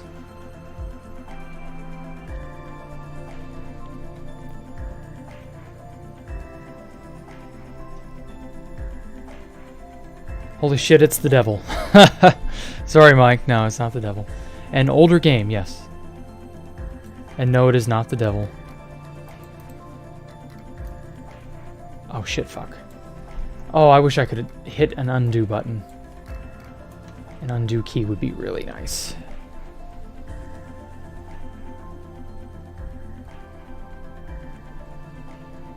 It will begin to look more like the thing in question when I can put in the detail on the face. You can already kind of begin to see some of the detail that I'm talking about.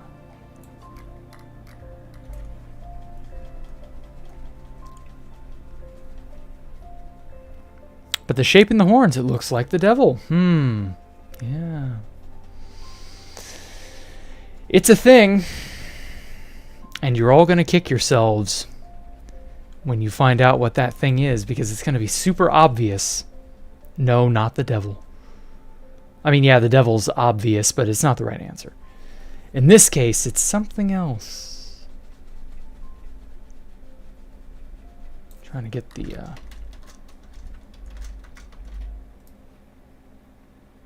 There we go.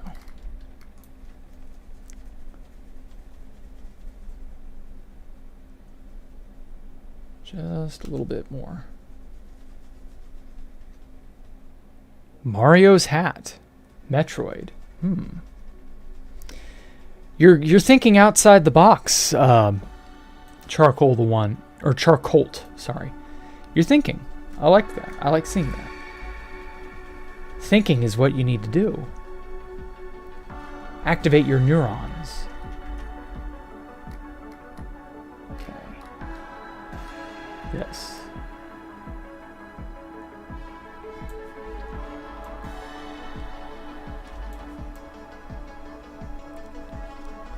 Let's get just a little bit more dark in there.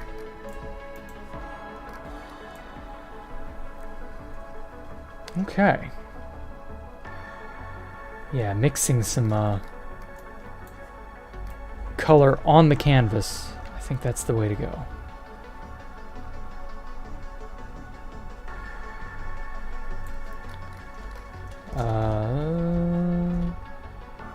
No, that's too light.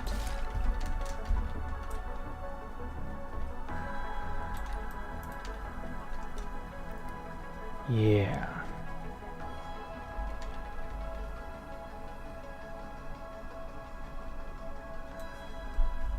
Translate your message and my answer. Thank you, I'm fine. Oh. Okay. I don't know who you're talking about, but alright. I got it. It's the head of the devil and the face looks like an ass. No. Swing and a miss.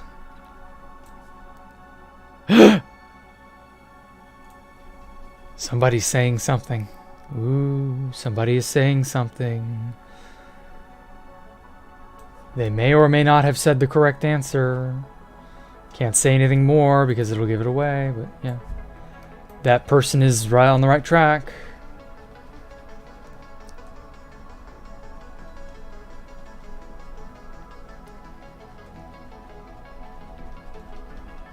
Ooh. Who or what could it be? Somebody totally hasn't already said it.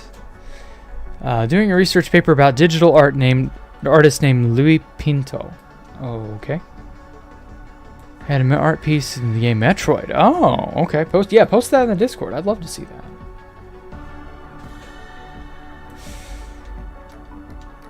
Let's get a little more of the darker, richer red.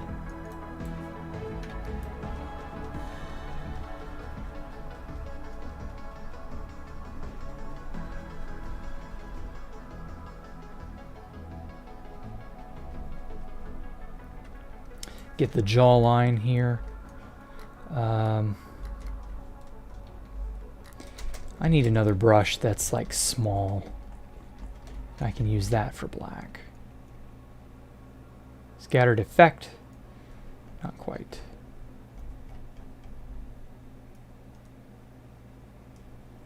Thin flat. I think that'll do. Princess from Mario. Nope. Scenery looks like Super Mario 64. Oh, buddy. Okay. I'm glad you can, Oh dear. That looks a lot like the thing I'm making. Oh wait, this is a larger brush than this one. Well, that'll be alright.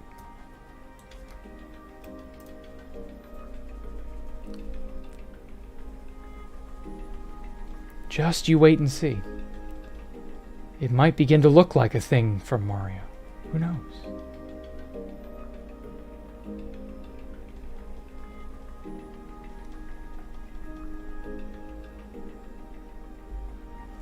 It could already be Mario.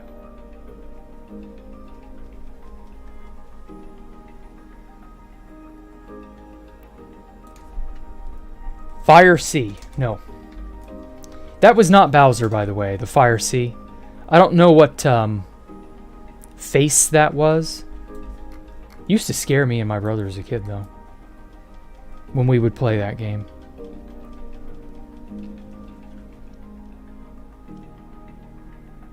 That painting was very frightening for like no reason. Whoever designed it, they did a good job.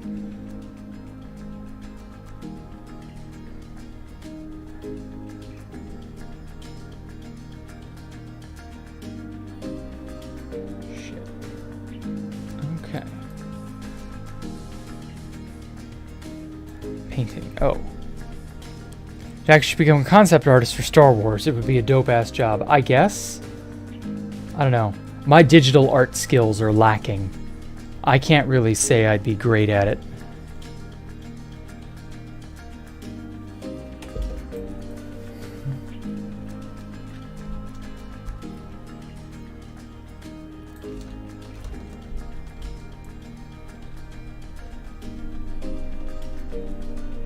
There we go. Come on, mix in there. Mix in there. Good painting.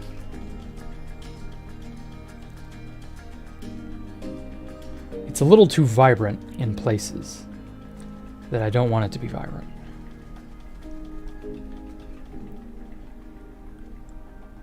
Needs to sort of darken up in places. It's getting there, though. It's really getting there. So we got this and this. I'll use this for black. The inside of the area here will probably be darker black. just because it's in shadow.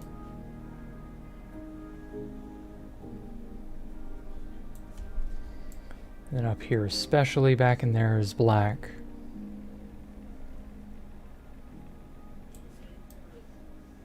Up in here. Super dark. You're not supposed to be able to see back in here really, but I did give it a little extra detail. Could see some landscape in Krita pretty easily. Okay. It's where Sonic falls into Sonic. I have no idea what that is. No. No, it's not that. So I'm going to take that to mean, Stone Cold, that you don't play any retro games. Or have not played a whole lot of them. Now, to be fair, this is not a retro game you can get your hands on very easily. But it's a very famous one. This is a very famous game. What this is from.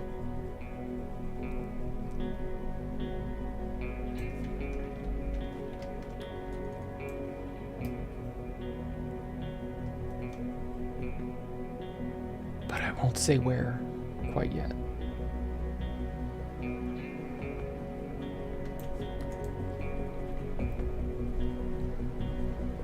Okay. Yeah, it's definitely getting there. I like this. Crazy Birds? No. Used to play this one as a kid on my DS when it wasn't so retro. No. This was never released on the DS. Way older than the DS. This literally predates the DS by more than a decade.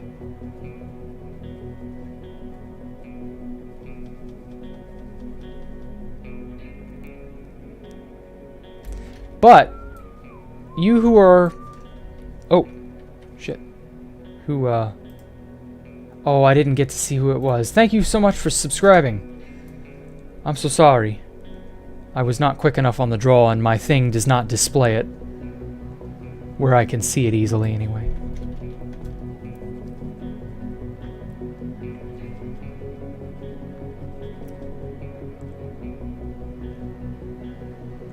There we are.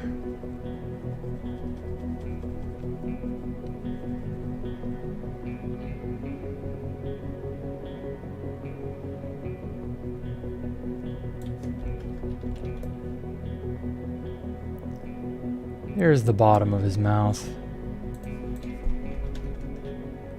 Mm-hmm. Don't spoil. Someone spoiled it in the general Discord. It's from Clay Fighter 63 and a third. Nope. It's not from Clay Fighter.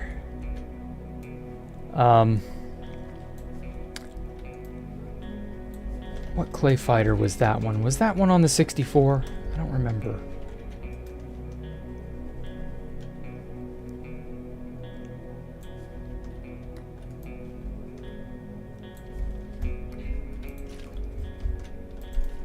$63 and a third. That's pretty good.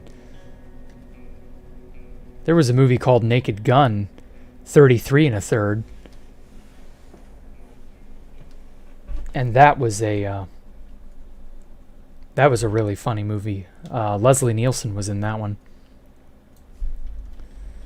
Oh man, rip Leslie Nielsen. He was a legend.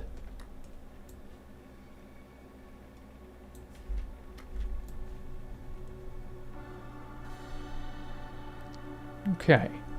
This part's more exposed to the light, so it's going to be brighter.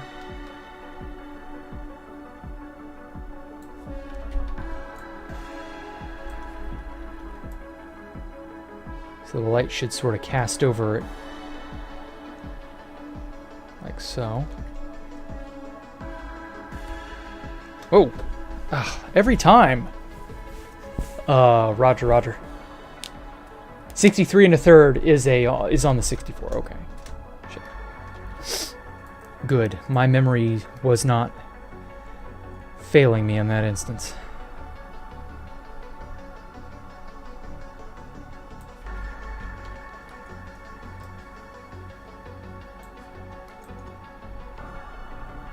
Okay, yeah, this definitely works far better than the stupid blending pad. Or blending,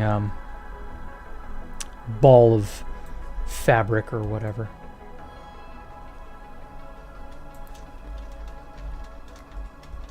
Oh my god, I'm just so tall. Oh, this is as down as it goes. Crap.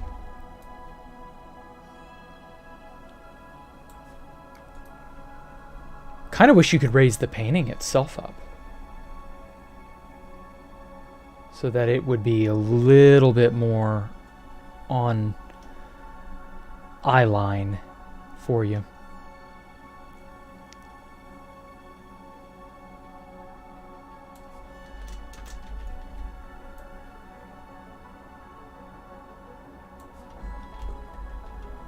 Okay. Let's get a little bit red. Put it on its head.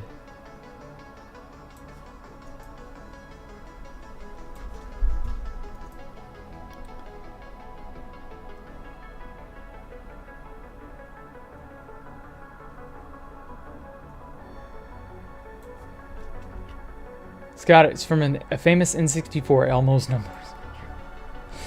Nope. Nope. It has nothing to do with that.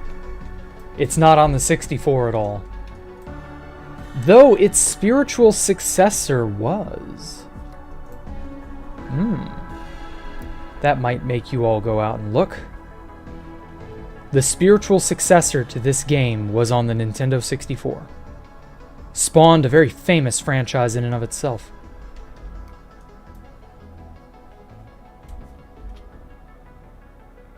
Has a very strong chin. Yeah, this character has a very strong chin.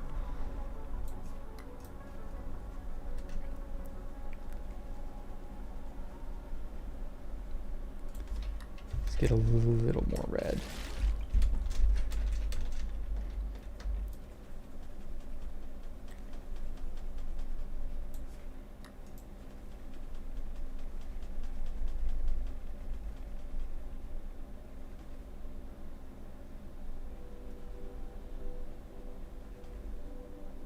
There we go. Castlevania, Ghosts and Goblins Firebrand. No and no. See, the problem is you're all Zoomers, and I'm not. And a lot of you, see, that's the one thing, like, I don't mind the Zoomers as a whole, but that's the one thing the Zoomers have definitively missed out on, was the first golden age of gaming. A lot of the Zoomers were born at the very tail end of the first golden age of gaming. And so they didn't get to experience the games that I got to firsthand. You can still experience in the day on emulator and stuff, but that's not the same. It's really just not the same. The impression that this game in particular left on me is nothing short of remarkable.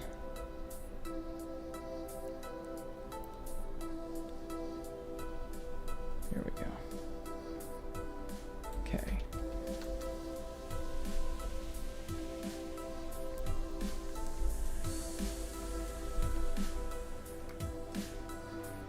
It's on the NES. I could possibly get it. So where did this character first come from? SNES or NES? Because if it's SNES, you won't get it. You hate that console. What? Mike, what in the hell is wrong with you? You hate the SNES? Literally one of the best gaming consoles of all time. What even? Holy shit, that's sacrilege, dude. I piss on the SNES. Like, no. No. Super Nintendo was one of the best consoles Nintendo ever made, was the Super Nintendo. It has stood the test of time.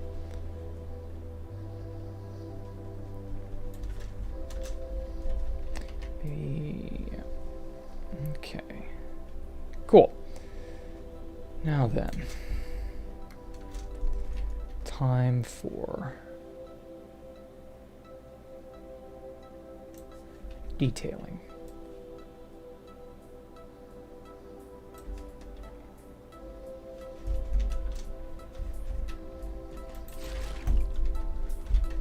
Whoa.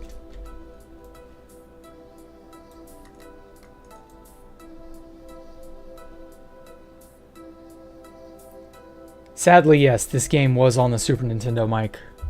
Terribly sorry.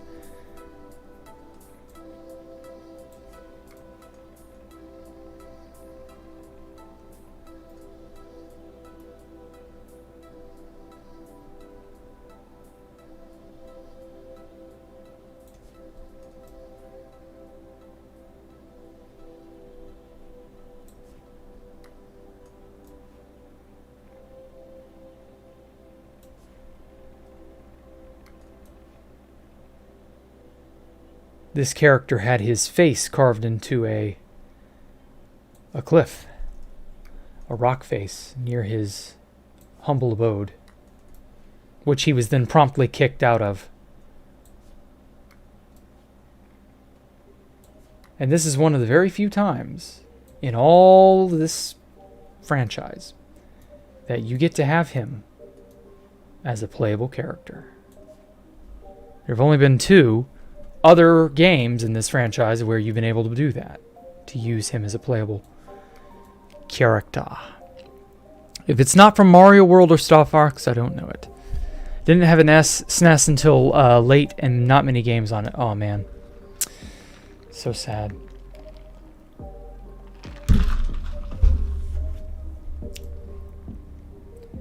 Why does it look like an old man from anime? What are you smoking, man? Charcoal. It has nothing to do with an old man.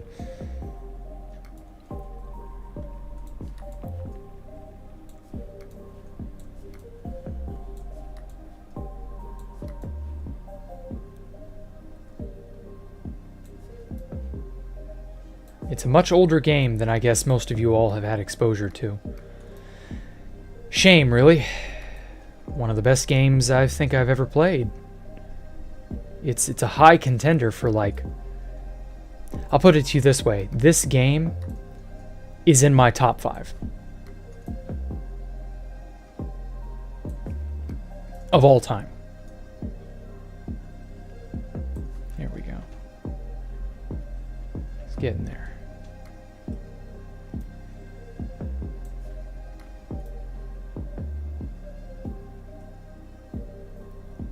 I mean, top 5 games of all time. That's a steep list. And this game's near the top.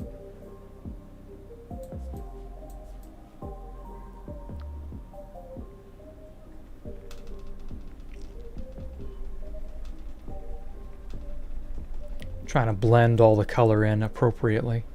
Make it less weird. I guess the paint stays wet. I don't know. I'm not entirely certain how the mechanics handle that. But hey, things seem to be easier to blend this way, so I'll take it.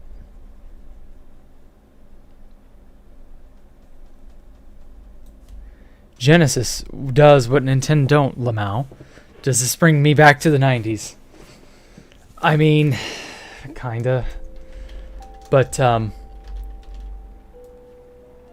the Genesis and Sega didn't really wow me the way that the Super Nintendo did.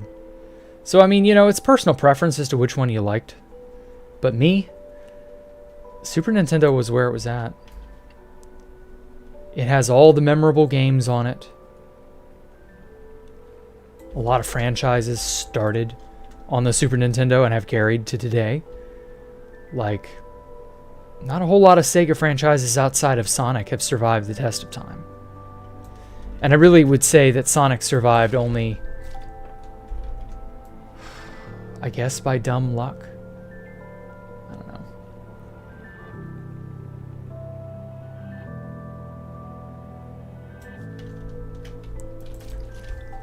So yeah, it's something else.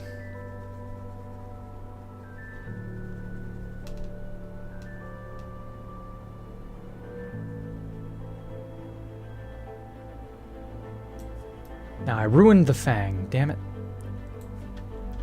Okay, yeah, that's better.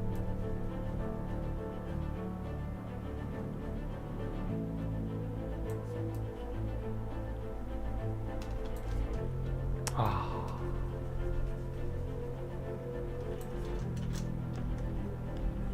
Is it Secret of Mana? Final Fantasy? No. Great guesses, but no.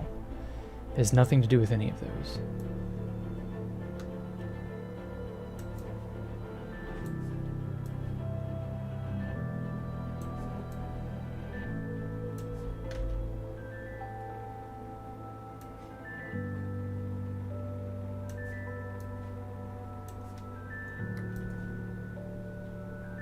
It's from that era. And by that era, I mean it's made by those people from that company. And it was hyped. Let me tell you, that game was hyped, and it was well worth the hype.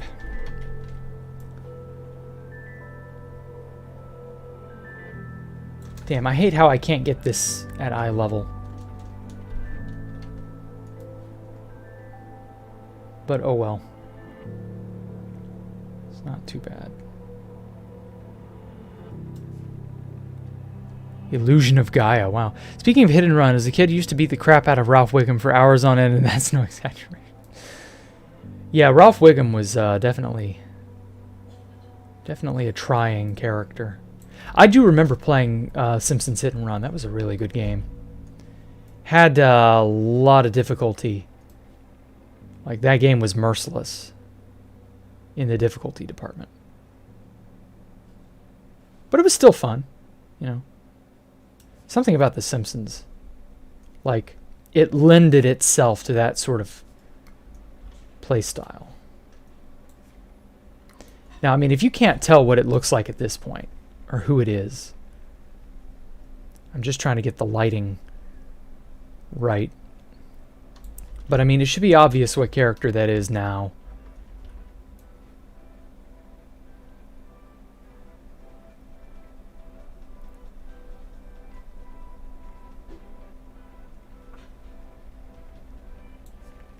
Illusion of Gaia was the only Google result that came close. What, that? Take a screenshot of that, Mike. Breath of Fire? No. Take a screenshot of it like this and see what comes up from there.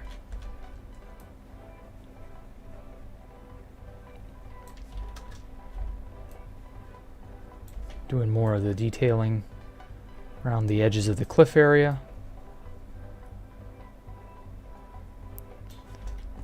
I know the overall layout of Space Falcon has been around for longer than Mario Kart 8. My question is, did you take any inspiration from the space station from Mario Kart 8 Rainbow Road? No. Mario Kart 8 Rainbow Road, I never played any of the Mario Karts. So I couldn't possibly have had any sort of contact with it. I still don't know what that looks like. Like, I don't know what the space station in Mario Kart 8 Rainbow Road looks like. So I couldn't tell you. But I've not, like, taken inspiration from Mario Kart anything. I called it Rainbow Road because of the old, or I called the middle ring. I called that area Rainbow Road because it was, you know, it had, Mario Kart had a thing called Rainbow Road in it. But that was like way back on the Nintendo 64. That was old.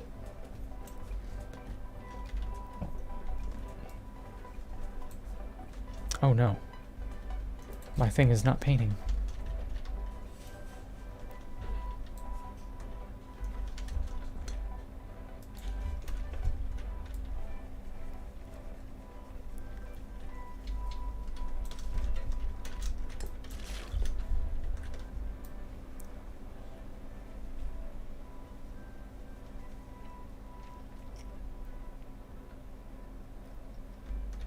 There we go.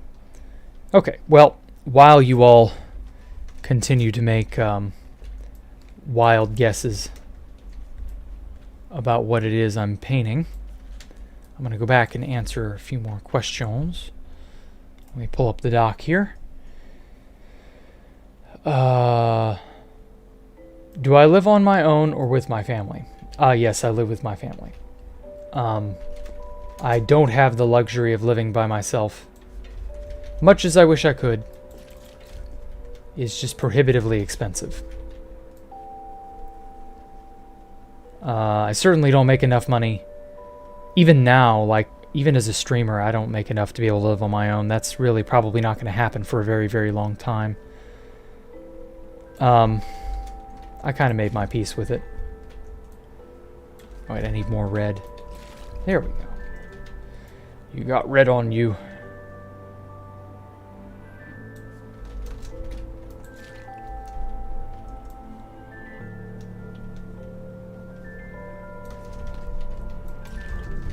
There.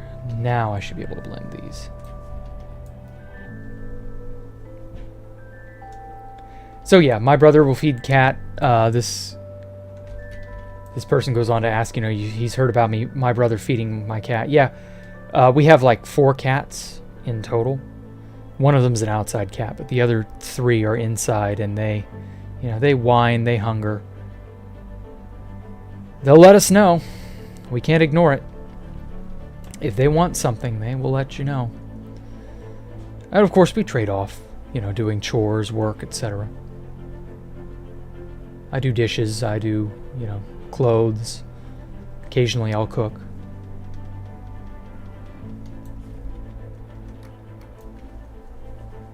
That's nothing too outrageous.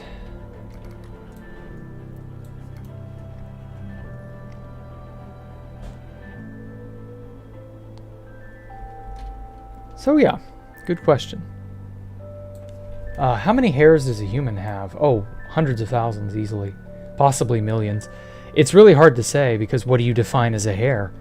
There are tiny little cells in your inner ear that have hairs that they use those for balance. So do those count as hairs?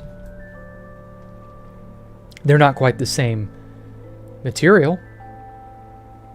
But, you know, if you're talking about just the hair on your head, only a few hundred. Obviously eyebrows, that's hair. Eyelashes, beard or mustache, if you're capable of growing those. I mean, yeah, you know, there's lots of hairs on a person. Nothing new there. Although I tell you, hair, especially facial hair, gets damned annoying. Like, I can see the appeal of both being bald and being clean-shaven. Because you don't got none of that to worry about.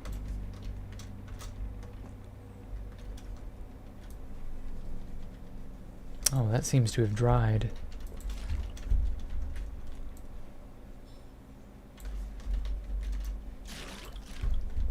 Whoa.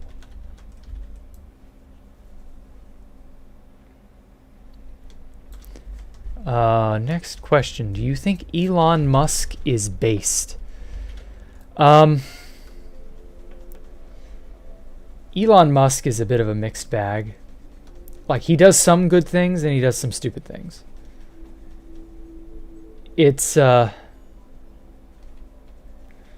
know, it just depends. Like, the whole Mars thing, if it works, yeah, I'd say it'd be pretty based.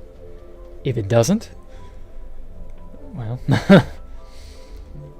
I know this. Elon Musk loves his wacky tobacco, and, yeah, I don't endorse that shit.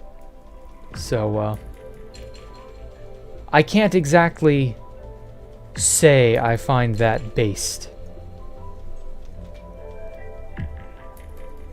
I'm not 100%, you know, on board with the drug scene. For those of you who know me, I'm actually quite against things like marijuana, drugs, and so on, because those things tend to destroy your body, not help you. But hey, he's the rich billionaire. He can do whatever the fuck he wants. I don't really care. There's really nothing Elon has done that has like touched my life profoundly, you know. Same goes for like, you know, the other billionaires, Bill Gates, Jeff Bezos. Like, I don't really give a shit. I know they're not exactly nice people personally either, at least not from what I've heard. So I can't really tell you if I care that much. I don't find them based.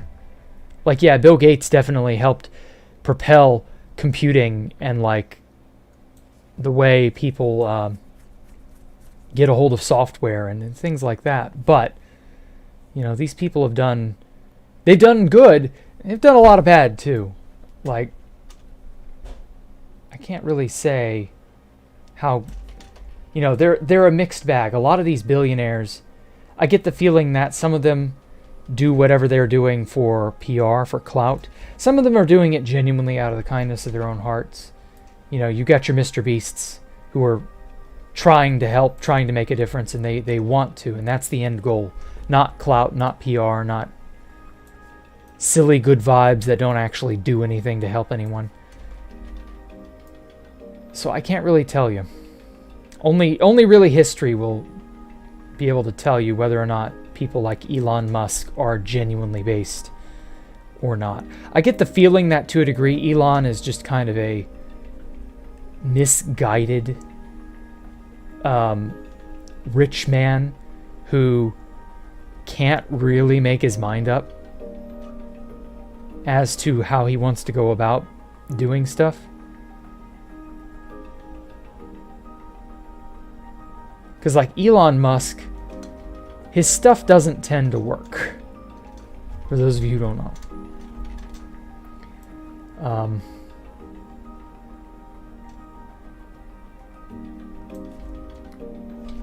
It's really just a matter of personal preference. Oh, damn it. I cannot get in to that at the right angle.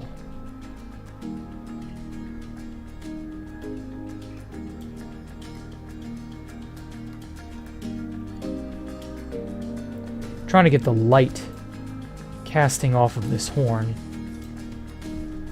just right.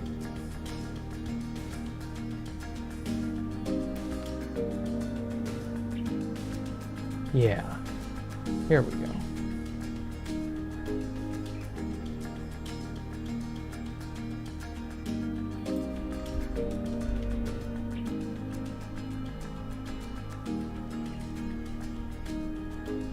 Mix that in there real good. Oh yeah.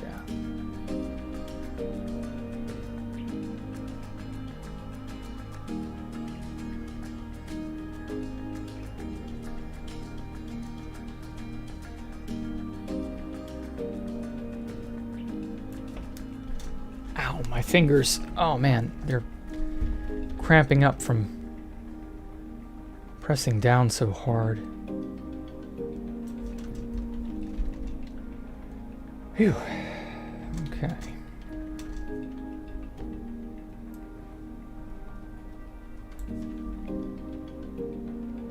Would I sleep in a Space Valkyria VR? I don't know about sleeping. What do you mean sleep in? Like, how would I do that? I don't know too much about VR. I've not looked into it too hard. So I can't really, like, say definitively like I know what you're talking about. I really don't. But I'm going to go ahead and just say no for now, because I prefer to just sleep in a bed and get a good night's sleep and not care. But like, if you can explain in better detail what that is, who asked?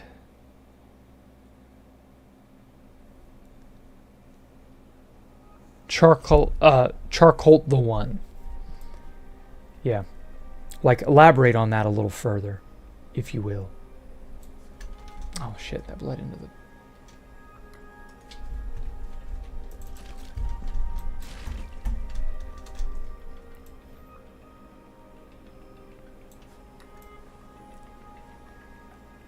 There we go. Sort of fix that just a bit.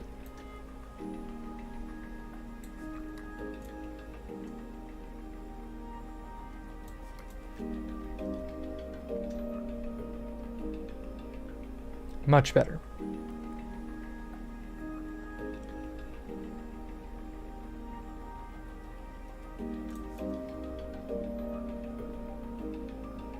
These are sort of like sunk in. Not like a skull, but like it's carved into the rock.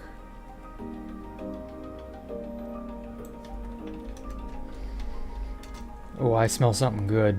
Oh, somebody's cooking something really delicious smelling. Whoops.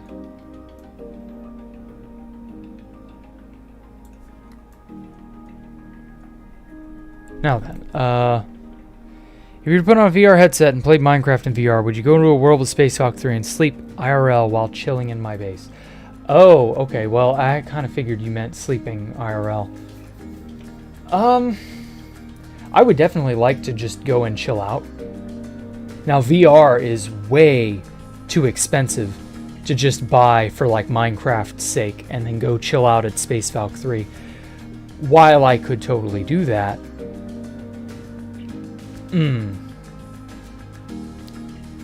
it's not the sort of thing that I would do. I don't know. Maybe if I streamed, you know, did a shitty sleeping stream, maybe that would work. And I'd be all like, haha, I'm sleeping in Spacehawk 3. Maybe. But I'm not entirely familiar with Minecraft VR or how it works. I'd be afraid to accidentally, you know, I don't know. Like, would I just be sleeping on the ground? Would I be sleeping on a surface? I wouldn't dare try to sleep in a bed for obvious reasons, so. But I could lay down in my bed IRL. So I don't know. That would be an interesting thing. For sure. Definitely a very odd concept.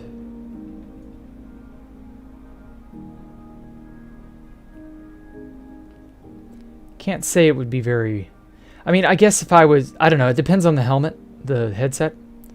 Depends on how comfortable that is. If you can maybe fall asleep in that, although you do have two essentially very high-def computer screens on your eyes, that might be a bit too bright for me to sleep. So I couldn't really tell you.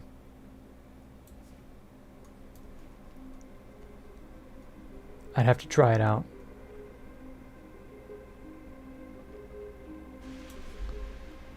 Okay.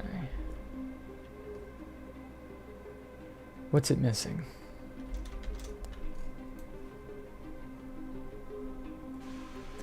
More shadowing here.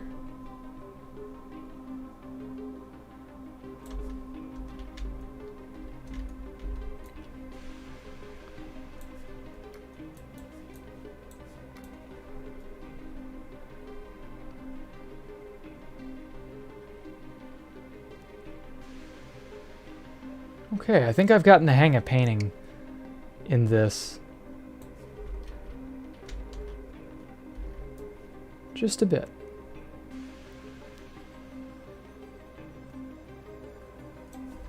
Yeah, I can see why you might need a tablet to do this.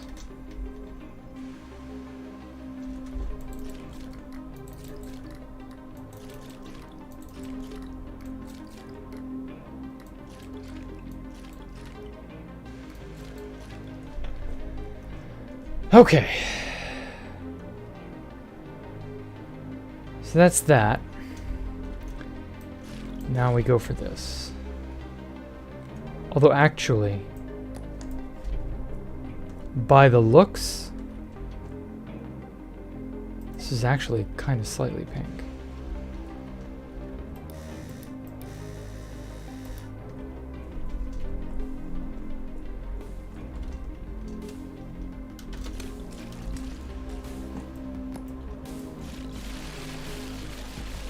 Oh, that uses it up. Ooh. Oh, the stencil.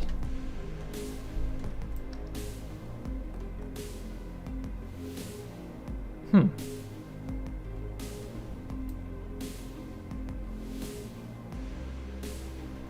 No, I definitely want it like that. No.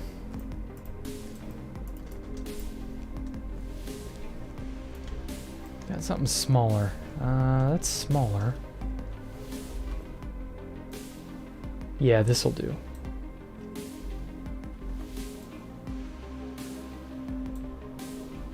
Wait a minute, this may be more... Oh shit.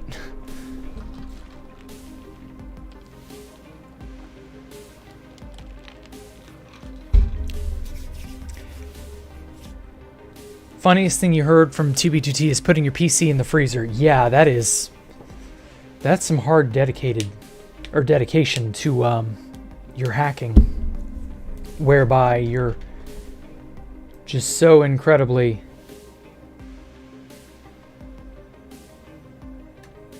whatever you're doing is just so process intense that you gotta freeze your PC. Like, that's something.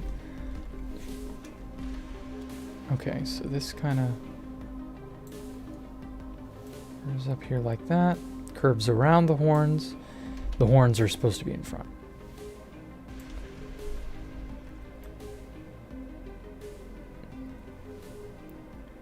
Main body of the castle is here.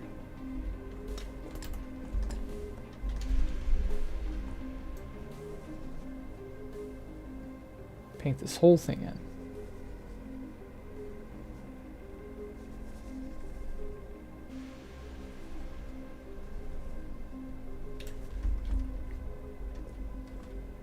This is not the right color.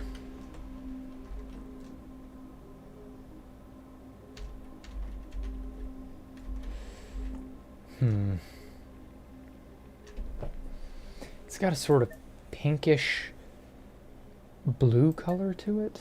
Something like that, but not quite. Ah. Maybe it's more magenta. Not yet. Not an orange. Yeah, something like in there.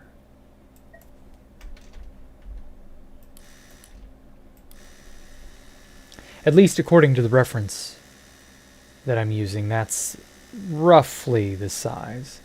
Or roughly the color, I mean.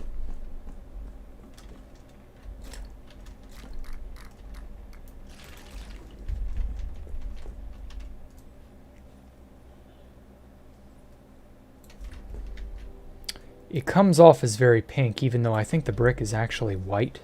Or at least, I don't know, something like that. It comes off as pink because I think the light from the canyon itself reflects onto it. Sort of makes it look more pink.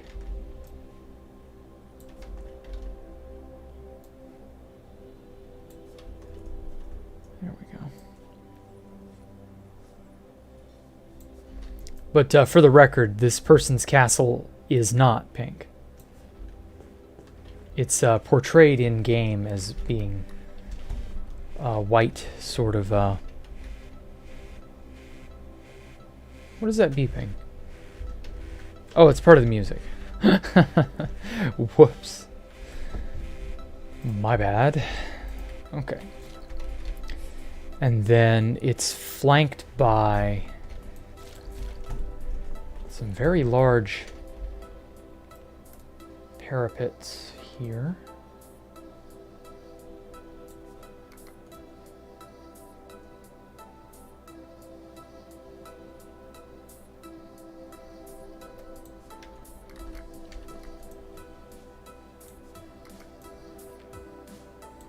There we go.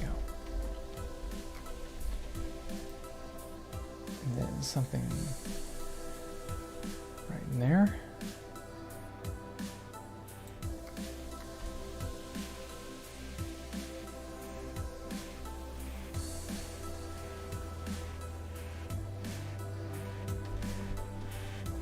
Okay.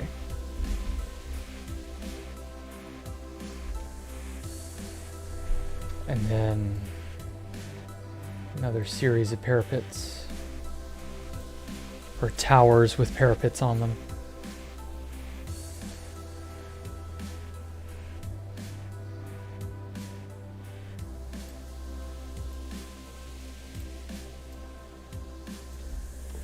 Something like that.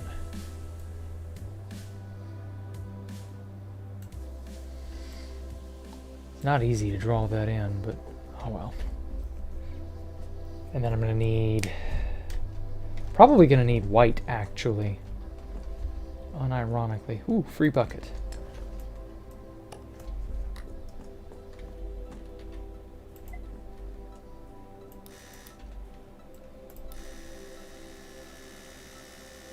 Some titanium white.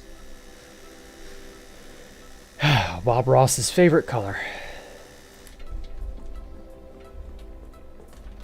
Did you know that titanium dioxide, which is where titanium white gets its name, or well, that's the chemical they put in titanium white. Did you know it is almost completely unreactive with most things, especially in the human body?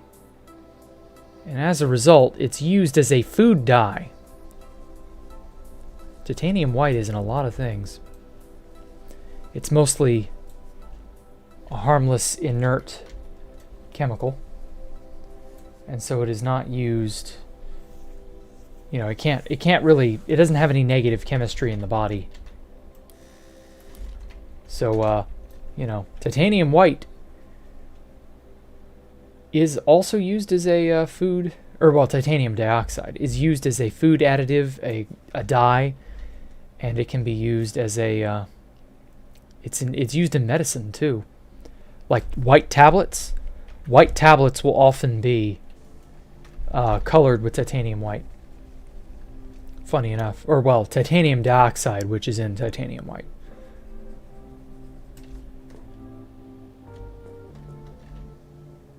It's kind of getting there.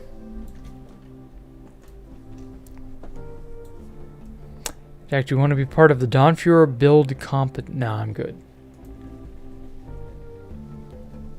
I'm really not in the mood to like be a part of a building competition of some kind or anything like that. There we go. Yeah, it's blending nice and good. But thanks for the offer, Edic. I'm not interested at this moment, but maybe someday I'll have enough free time on my hands.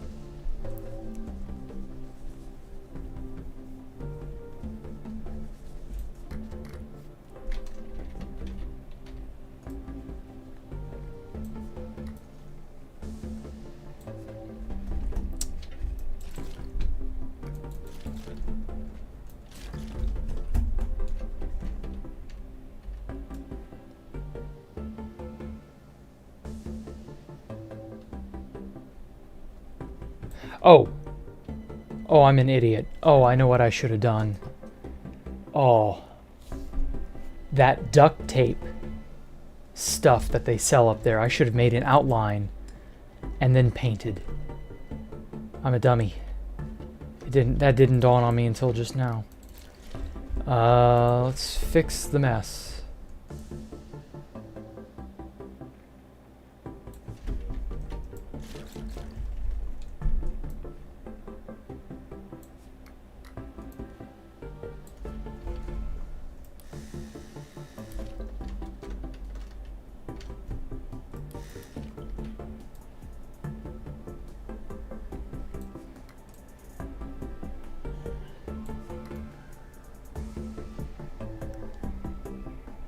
Oh wait, what am I doing? I need to go ahead and get that now so that I don't mess up part of the castle.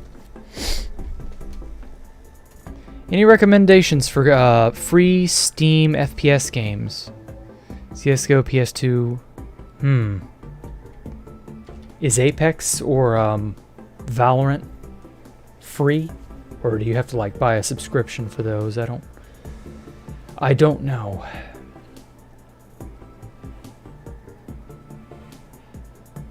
I couldn't really tell you. paint gun.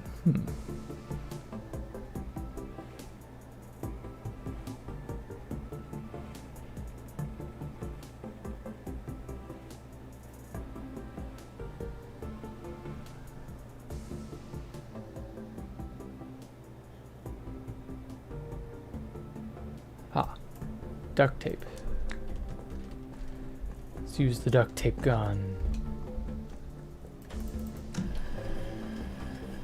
My last save was before. Yes, it was. Good point.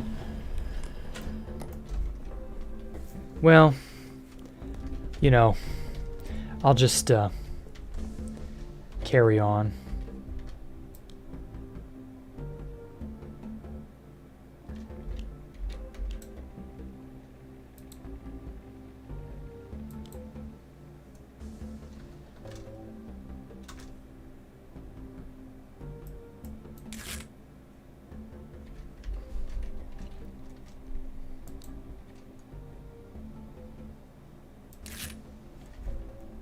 So this way I can't paint over the parts that I don't want to mess up.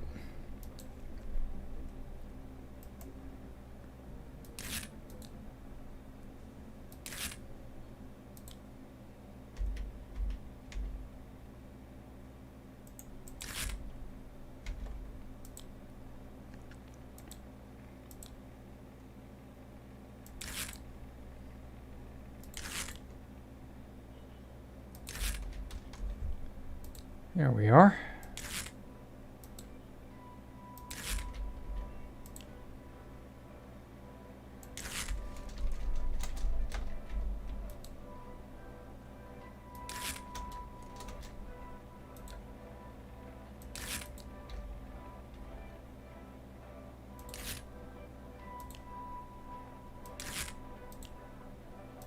There. So that's a little better.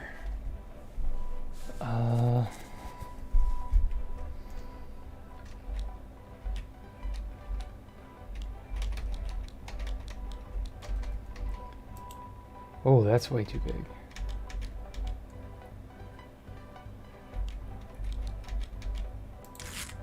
Oh, shit. Okay, well, at least it lets you remove it easily enough.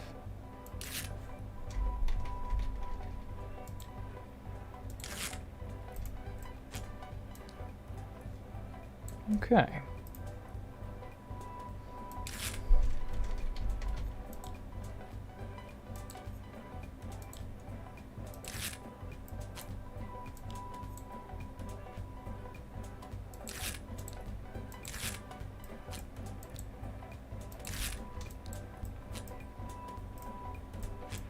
Oh.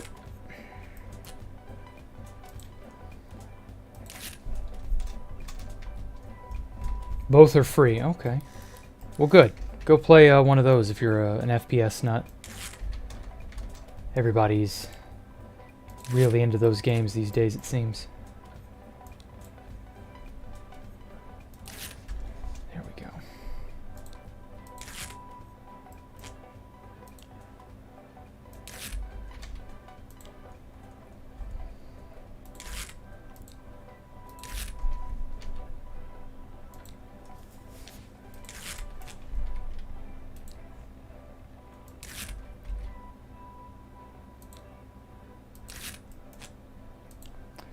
Getting it just right is not easy.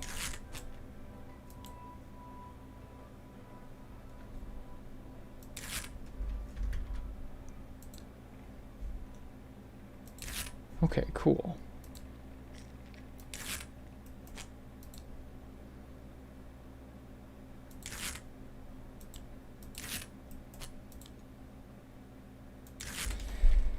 Whew, there.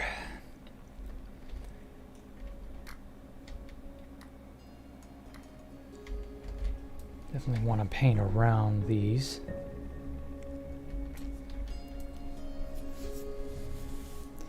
It's funny, the paint doesn't even get on the duct tape at all. But hey, that works.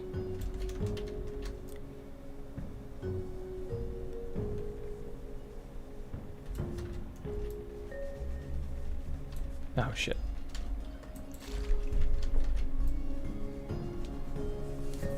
paint this all the way. You can see the outline just a bit, and that really kind of bothers me. It makes me think there's still paint on the canvas I can get at. But I can't.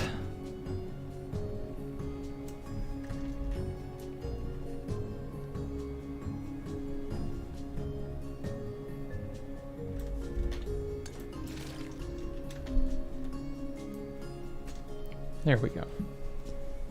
Now then, Jack, say no. I'm not going to say that.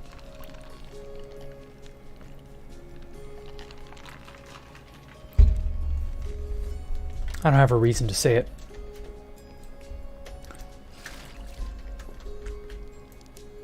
So I'm not gonna. So there.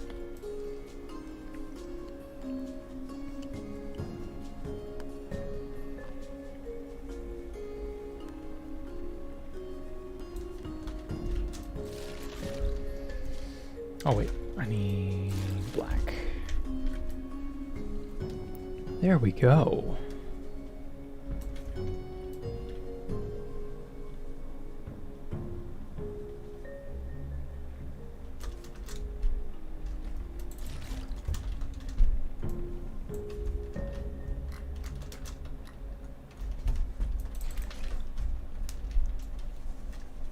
Okay, so that doesn't interfere with its ability to blend.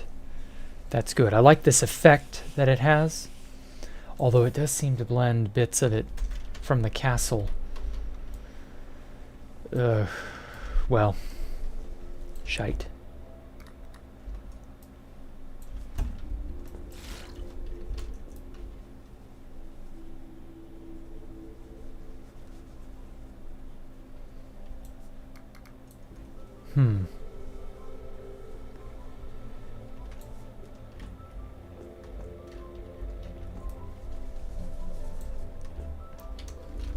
Doesn't want to play fair. Damn it.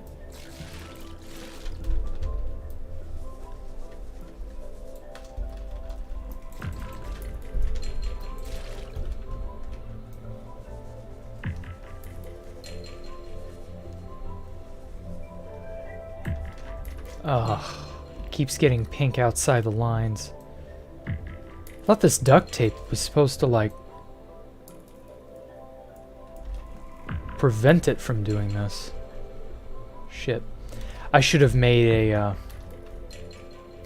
yeah, I should definitely have. Okay, well, I didn't want to have to do this. Options, no. Save and exit and then go back in. The hell? Oh, no. Well, that answers that question. There's no getting around it. If you screw up sometimes, you're just kind of hosed. Damn, why does that keep mixing? Isn't the duct tape supposed to prevent that? Bruh. Fuck it. I'll have to make it work.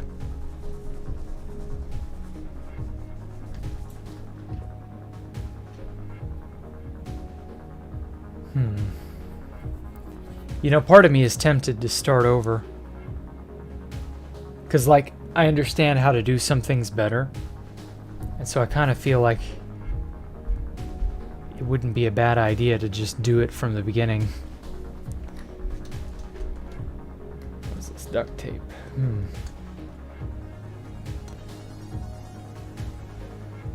Because, see, then I could duct tape the background completely while doing the foreground. And then duct tape everything that's not that. Whoops. Oh, shit.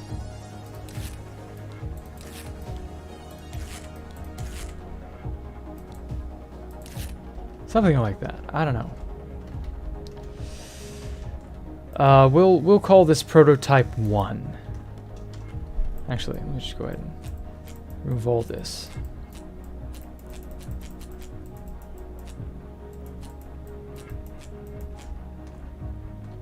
It's not bad.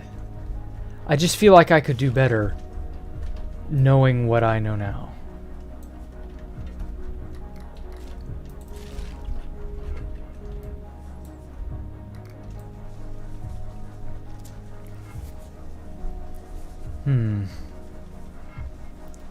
Yeah, I definitely think I could do this a lot better, knowing what I know now. Oh well, that's what a trial run is. You know, you figure your way out. I've only played this game a few hours, so I'm not entirely confident with how it'll turn out. Basically, it was the... I'll go ahead and... What the fuck is this? Gauche? Well, it's not finished. It didn't even really get halfway done. Anyway, it's the opening title screen to Super Mario RPG. So I think I'm gonna just try again. Because, like, I've got some decent ideas now. Like, I kind of know the extent of how my tools work. That was kind of a problem. I didn't fully understand how everything worked, so I was just kind of stumbling around trying to make it work. Although, that is a nice pale color. That pink and gray. That's very close with, like, white highlights. That's very close to the actual color of the actual title screen. Gouache is a type of paint. Oh, I didn't know that. I've heard of gouache as in, like, it's bad. Something is gauche, it's very ugly, or it's not nice looking. Something like that. But okay, thanks for clearing up the misconception, Meow Meow. I don't know, I might keep this painting as just like a test.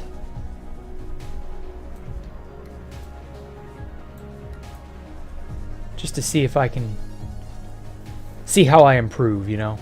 I think I'll do that. This isn't a bad medium.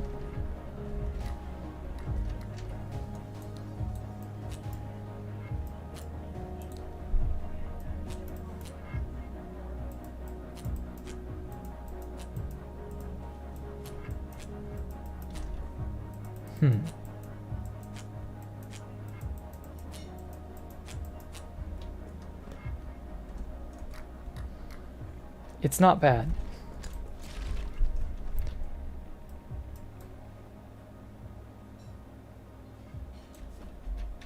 And then see, here's a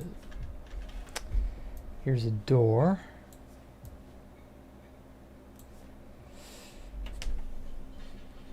It's got so many straight up and down angles.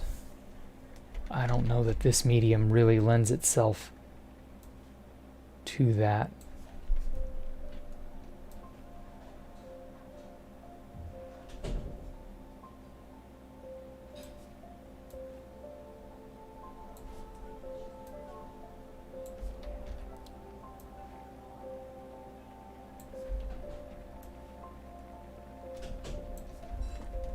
Something like that. Anyway, so this is Bowser's castle. I felt it was pretty obvious. That's Bowser down there. Although, to be fair, I didn't do a very good job. So I could forgive you for not noticing. I don't know. I'll definitely do this again better. Possibly less messy, too. I don't know.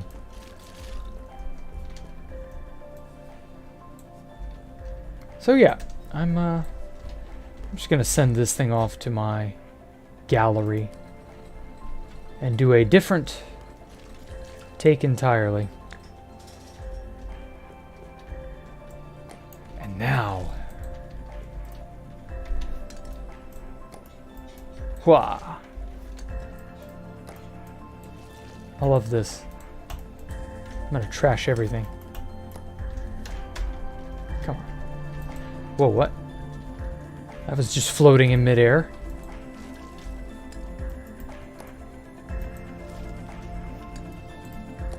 It's art. That's actually really cool. I like doing that.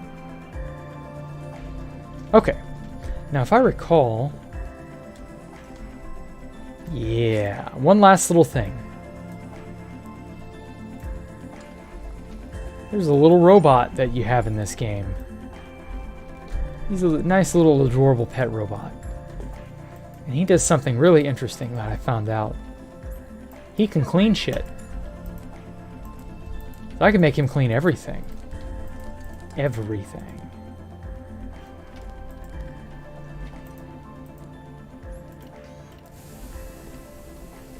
See how good of a job he can do. So you did get it right. Oh, I didn't notice if you said it right, Universon. Yeah, it's from Super Mario RPG. And in fact, I think I may go help him by...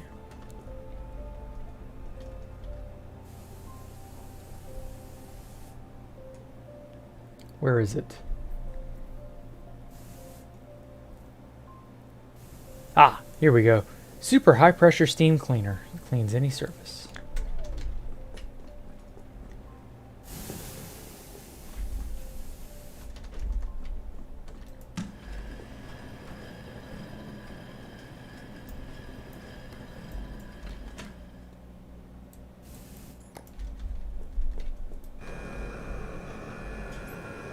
Just like that.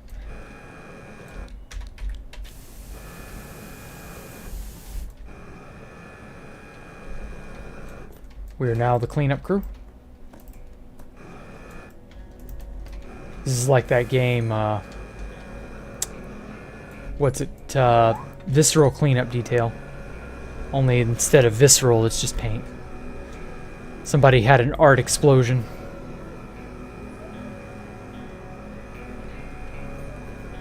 Something like that.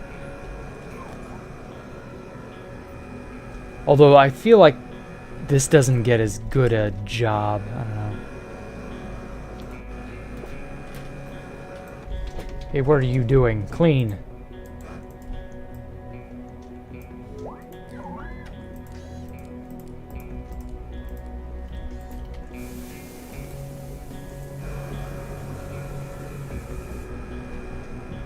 Okay. Well, while I cleanse my studio of stupidity, I will catch y'all later. This was fun. Very relaxing, therapeutic stream. I'm probably going to do a few of these, just sort of here and there. Nothing too fancy, just kind of nice, chatty, you know. New Medigun for the team. Yeah, it's kind of like that, I guess. I don't know. But yeah, these are just nice, relaxing, sort of sit back and just have fun kind of streams. I like doing these. So yeah, I will catch y'all later. Y'all take care. Thank y'all for everybody coming out. Thank y'all to those who donated.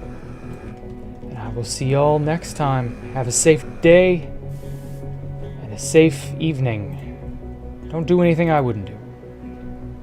See y'all tomorrow. Bye.